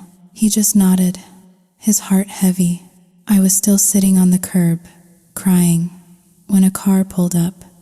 It was Andrew. He got out and ran over to me. Kendall, what's wrong? I looked up, my face a mess of tears and snot. I was so miserable, so humiliated, that seeing a friendly face just made me cry harder. He gently helped me up. Come on, get in the car. People are staring. They'll think I did something to you. He helped me into the car and drove until we were on a quiet, deserted road. He stopped the car and turned to me. Okay, no one is watching now.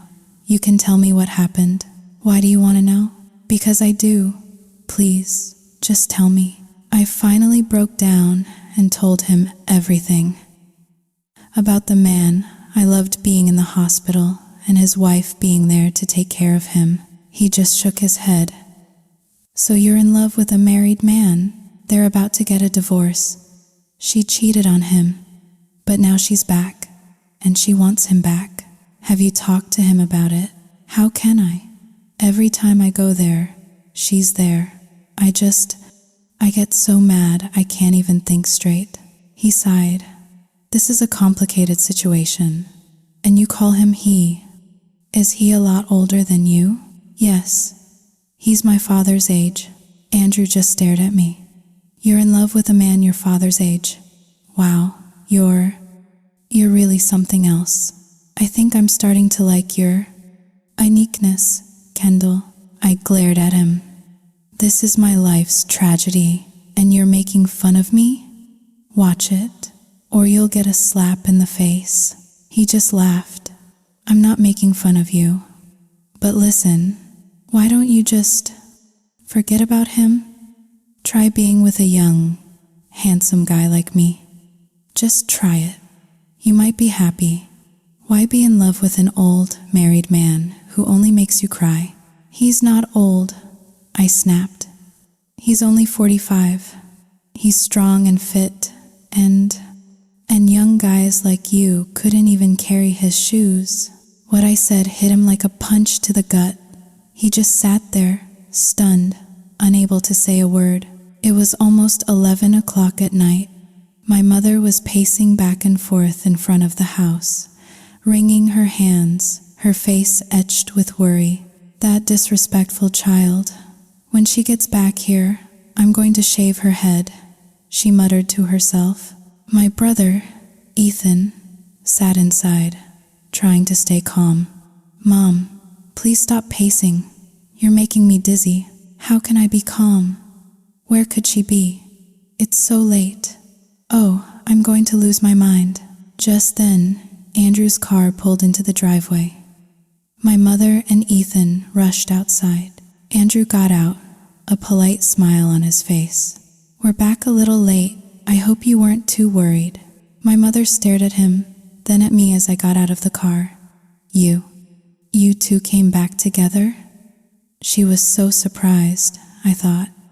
Andrew, ever the gentleman, covered for me. Yes, Kendall went to buy ice cream, and I thought she had left. It was a misunderstanding on my part. I'm sorry for making you worry. My mother's relief was palpable.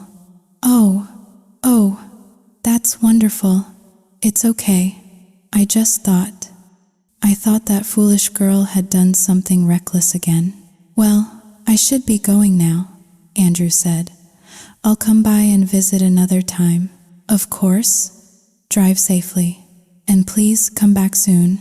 The moment Andrew's car was out of sight, my mother grabbed my arm and pulled me into the house. So, where did you two go? What did you do? Why were you out so late?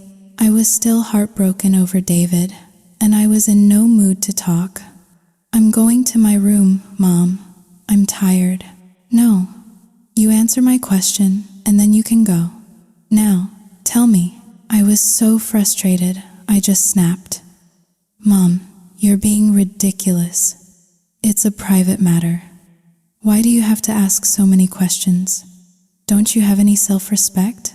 Hearing the words private matter, her mind immediately jumped to the conclusion she wanted to hear. Her angry expression melted away, replaced by a giddy, knowing smile. Oh, I see. Okay, I understand. I won't bother you anymore. You go get some rest. I just slammed my door and collapsed onto my bed. I lay there for hours, unable to sleep. All I could see was David and Lydia together. The image was like a knife in my heart. Had I been wrong all along? Was this whole thing a mistake from the very beginning? I buried my face in my pillow and cried. The next morning, my mother gasped when she saw me. "Kendall, what happened to you? Your face is all swollen, and look at those dark circles. Didn't you sleep last night?" "I slept fine," I lied. "Are you feeling sick?" "No, I'm fine." "Is Ethan at work yet?" I asked, changing the subject. "No, he's in the kitchen." "Why? Can you tell him to get that job for me? I want to go to work." My mother just stared at me for a moment, then a slow smile spread across her face. She rushed to the kitchen. "Ethan, Kendall says she wants you to get her the job. She wants to go to work." Ethan was stunned. "Really, Mom? Are you sure you heard her right?" "Yes, I'm sure. I think she's finally coming to her senses." "This is wonderful." "Yes," Ethan agreed. "It's about time. She needs to move on with her life. She's young. She has a whole future ahead of her." And so, the very next day, Andrew himself drove to my house to pick me up for my first day of work. The neighborhood gossips were all peeking through their curtains, whispering. I didn't care. I just wanted to lose myself in work, to earn money, to do anything to stop thinking about David. A week passed. I started to get used to the routine.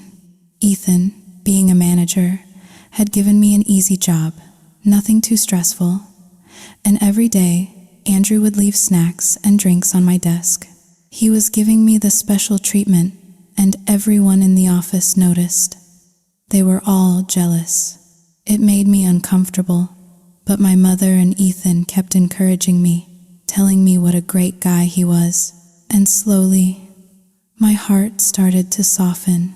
The sharp, aching memory of David began to fade. A month passed. The closer I got to Andrew, the more I saw his true nature.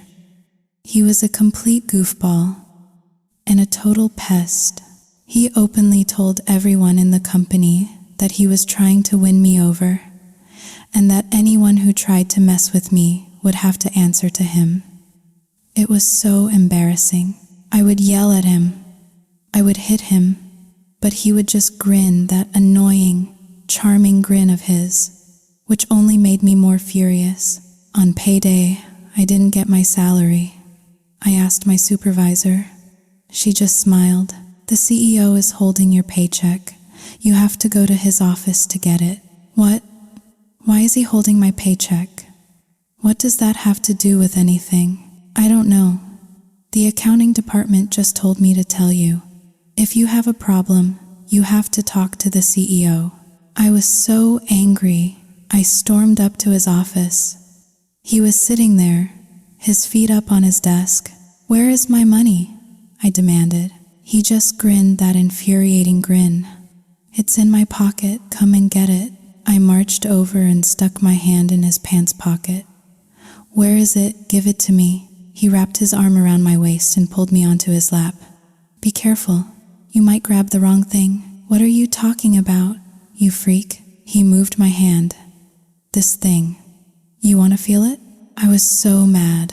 I screamed. "You're a pervert. Give me my money.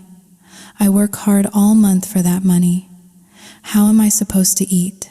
"I'll give you my whole life," he said, his voice suddenly serious. "And you don't want that. All you want is a few dollars. I don't want you. Do you understand? Now give me my money." He winked at me. "Be my girlfriend, and I'll give it to you. Deal?" "Oh my God, you are insane. I'm not joking with you. Stop being such a child." "I'm not being a child. I'm being completely serious." No matter how much I yelled, he wouldn't give me the money. This was the third time he had asked me to be his girlfriend. It was so frustrating. I couldn't be with him. He was a complete maniac. My life would be a living hell. I gave up and went back to my desk, fuming. My supervisor saw the look on my face. "Did you get your money?" "No, that idiot is driving me crazy. I'm going to quit." "No, don't quit. The CEO only acts like that because he likes you. Just say yes to him, and everything will be fine." "Are you insane?" I shrieked.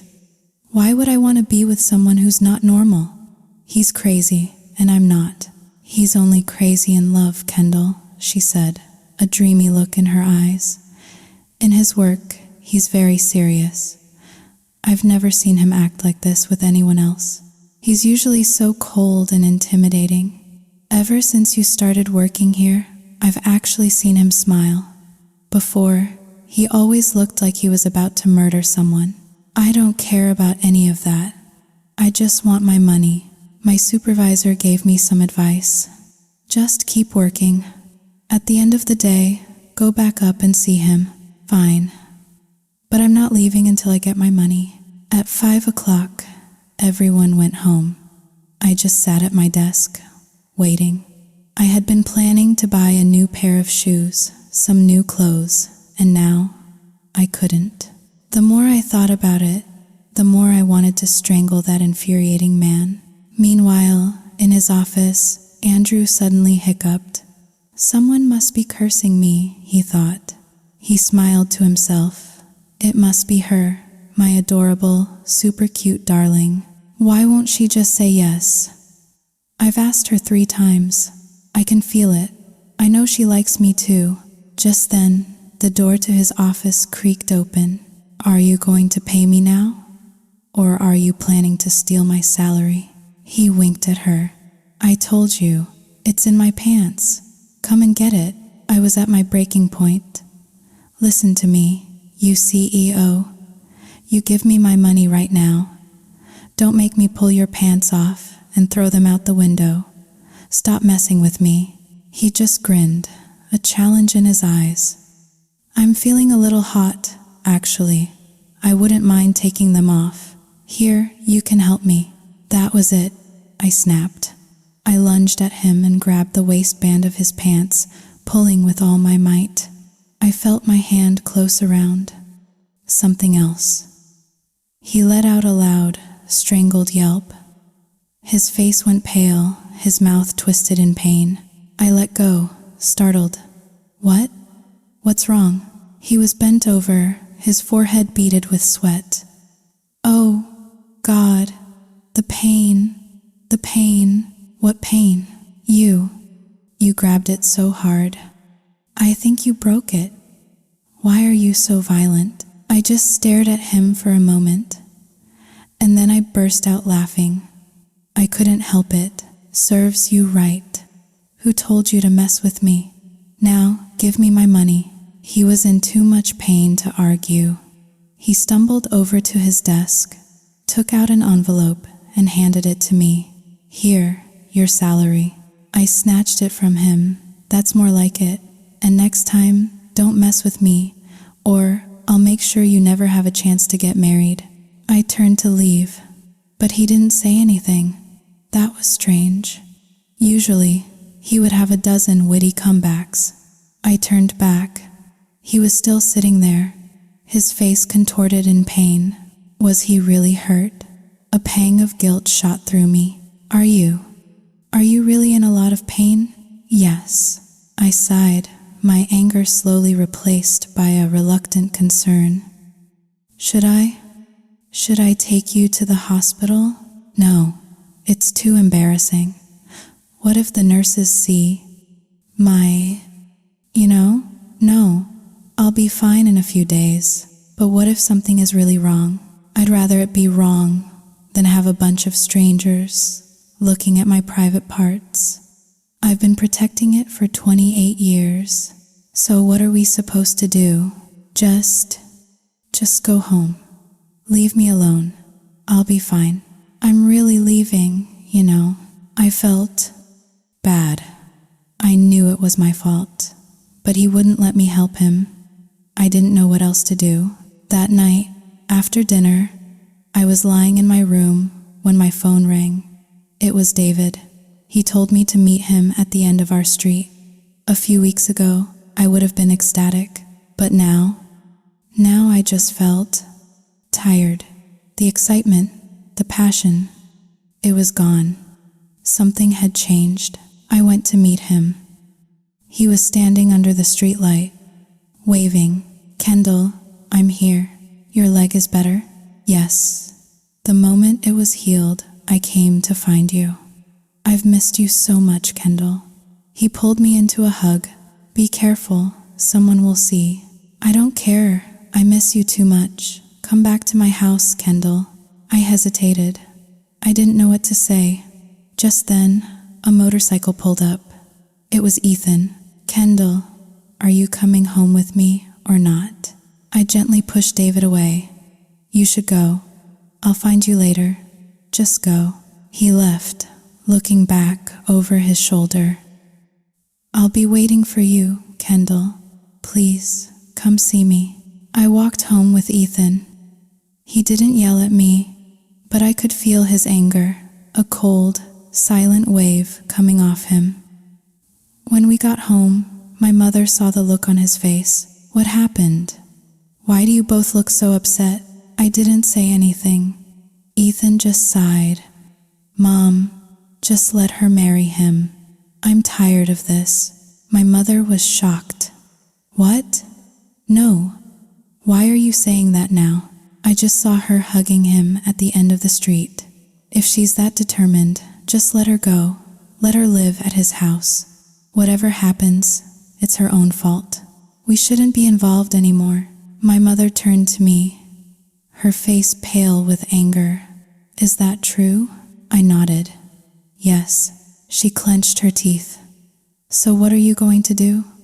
You're still determined to be with him?" I just sat there, silent. I didn't know what to say.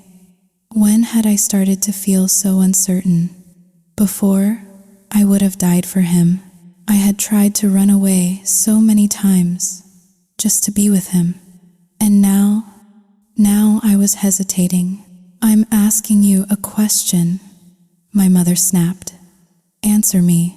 I looked at her, my mind a blank. Can I answer you tomorrow? I need to think about it." She just let out a long, heavy sigh. "Fine, but remember, whatever you decide, you will have to live with the consequences. Do you understand?" "Yes." The next day, I decided to go see David. My mother understood my answer. She didn't say a word. It was my choice, my life, my mistake to make. I went to his house, and once again, my heart sank. Lydia was still there. She was cleaning the house, acting as if she owned the place. David saw me and rushed out, a happy smile on his face. "Kendall, you're here. Come in. Come in." "She's still here?" I asked, my voice flat. "She said she's leaving in 2 days. Please, don't be sad. While she's been here, she's just been a guest.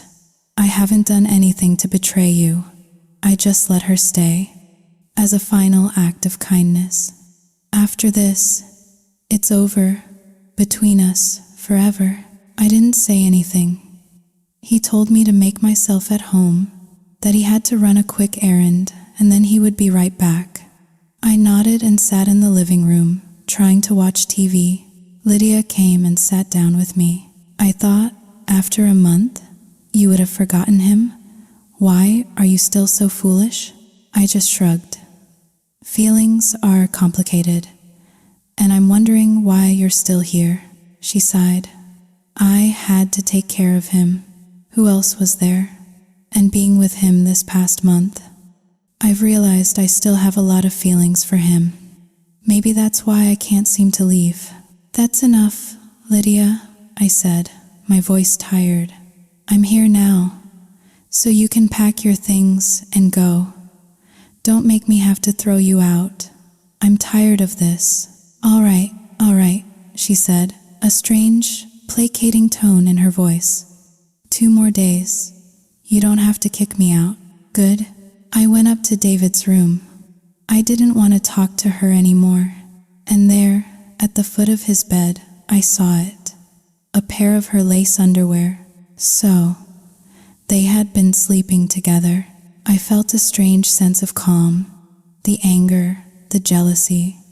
It was gone, replaced by a cold, quiet sadness. I went back downstairs. You and David have been sharing a room? She nodded. We're not divorced yet. What's wrong with sleeping together a few more times? I just started to laugh. A hollow, joyless sound. It was so unfair. I had fought against my entire family to be with him, and this is how he treated me. I had chosen the wrong person. Everyone makes mistakes, she said, her voice dripping with false sympathy. I'm just like you. But don't worry. I'll leave, so you and David can be happy together. Are you satisfied now? She was so clever. She was playing me, twisting my emotions, making me doubt everything.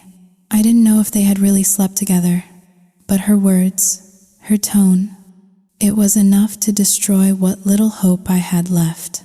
They say the older the ginger, the spicier it is. She was an old, spicy ginger, and I, a young, naive girl, had been completely defeated.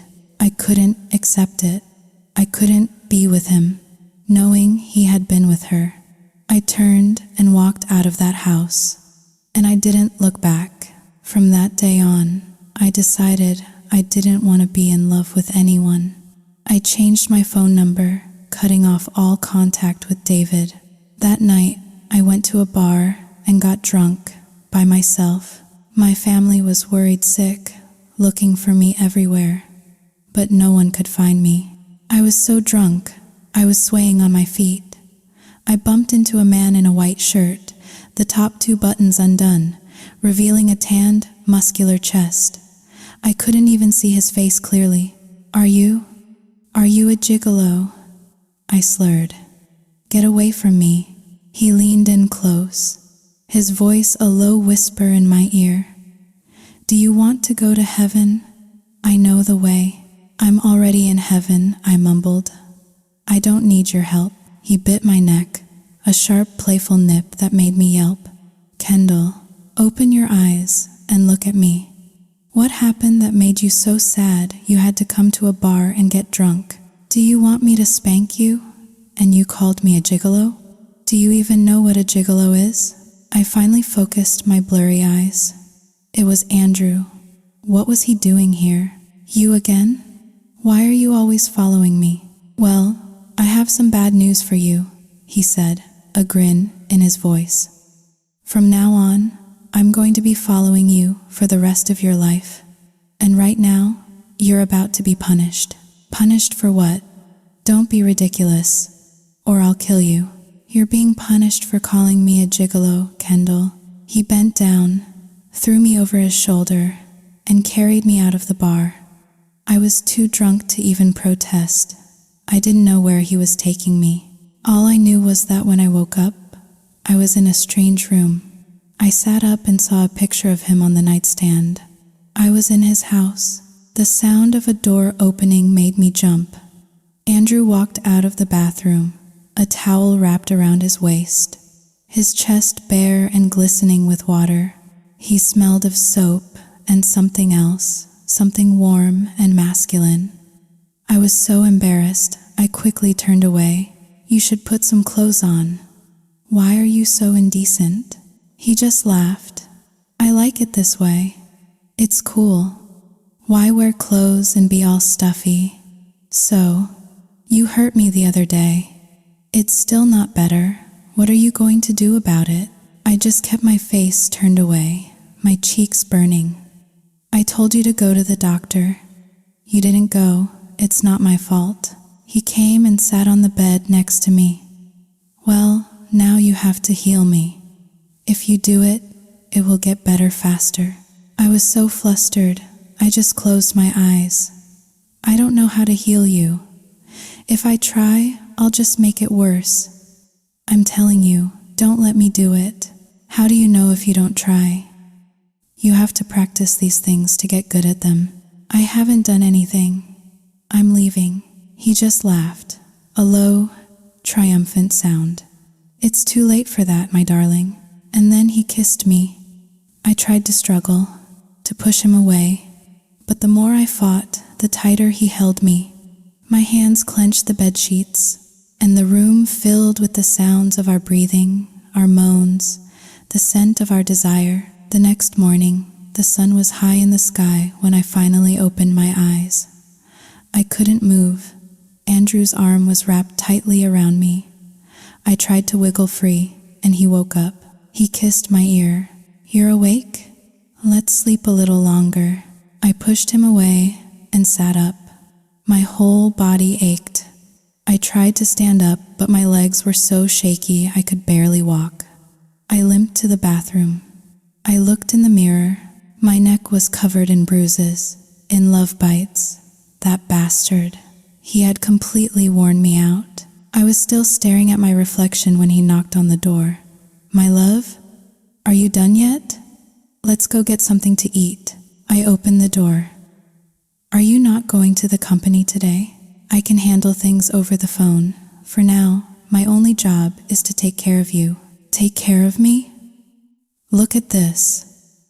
I pointed to my neck. You took care of me for one night, and I'm practically disabled.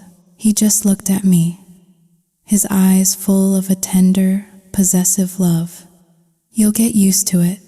This is the only way I can make sure you'll never leave me, my love. Oh no, I suddenly remembered. I didn't call my mom or Ethan. They must be so worried. I already called them, and I got your mother's permission. See, when you're with me, you forget everything else. He just stood there, grinning that infuriating, smug grin. How could someone so arrogant be a CEO? He was so childish. After we ate, he drove me home. And when I walked in, I saw him, David, sitting in our living room, talking to my father. He saw me and stood up. Kendall, where were you last night? Before I could answer, Andrew came and stood beside me, wrapping his arm possessively around my waist. She was with me. Do you have a problem with that? David stared at him. You must be Andrew. That's right. And I am Kendall's boyfriend. So, if you know what's good for you, you'll stop bothering her. My father, seeing the tension in the room, tried to play peacemaker. Everyone, please, come inside. Let's talk about this calmly. We all sat down. David and Andrew just glared at each other, a silent battle of wills. I just sat there, feeling completely torn. David was the man who had awakened my heart, but Andrew made me feel safe, protected. I didn't know what to do. My father sighed. Kendall, you're a grown woman now. You have to make a choice. You can't keep stringing both of them along. Andrew squeezed my hand. Tell him, Kendall, tell him that you and I are in love, so he can stop living in his fantasy world. David looked at me, his eyes full of a deep, heartbreaking sadness. No, Kendall, you promised you would be with me. You wouldn't change your mind because of him, would you? I took a deep breath. I've thought about this a lot. First, I want to apologize to both of you.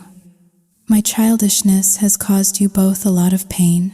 They both said, in unison, No, it's not your fault. I'm sorry, I said, my voice quiet but firm. But I want to be alone for a while. I don't want to think about love or relationships right now. I'm truly sorry. They were both stunned. They wanted an explanation, a reason, but I had none to give. I just wanted it all to stop. My parents were surprised, too, but they didn't say anything. They let me make my own decision. In the days that followed, both David and Andrew continued to come to my house, both hoping I would change my mind. But I didn't. Time passed. A year. Still, I held firm. I was alone. Then, one day, David stopped coming. My mother told me why. Lydia had tried to kill herself. She had swallowed a bottle of pills. David was at the hospital, taking care of her. Everyone was telling him to give her another chance, that she had suffered enough, that she truly regretted what she had done. And David, with his kind, compassionate heart, was starting to listen. They were saying that when she was discharged, they would officially get back together. And when I heard that, I felt relieved. It was for the best. She had waited for him for so long. She had repented. They deserved a chance to be happy. I would finally be free of the guilt. Andrew was still there. For a whole year, he had waited patiently. So many beautiful, wealthy women had thrown themselves at him, but he had turned them all down. He was waiting for me. My parents adored him. They wanted me to be with him. And now that David was officially back with Lydia, there was nothing holding me back. But still, I hesitated. If Andrew can wait for me for another 2 years, I told my mother, then I will be with him. But for now, I still want to be alone. That night, Andrew came to visit, as he always did. She says, my mother told him, a sad, tired look on her face, that if you can wait for another 2 years, she'll say yes. Andrew, my boy, maybe you should just give up. There are so many other girls out there who are better than her. Andrew just smiled, a patient, knowing smile. That's great news. I'll wait. I'll wait as long as it takes. Now that she's no longer entangled with that old man, I have even more motivation to wait for her. But it's 2 more years, my boy. That's okay, he said, his eyes finding mine across the room. Consider it a test of our love. Don't worry, ma'am. I can wait. My mother just sighed. Well, it's up to you. A lot of people say I'm being cruel to Andrew, that I'm selfish, but they don't understand. I've already made one terrible mistake in my life. I chose the wrong person, and it almost destroyed me. This time, I need to be sure. I need to know that his love is real, that it's strong enough to last. I need time, and I hope, I pray, that he is worth the wait.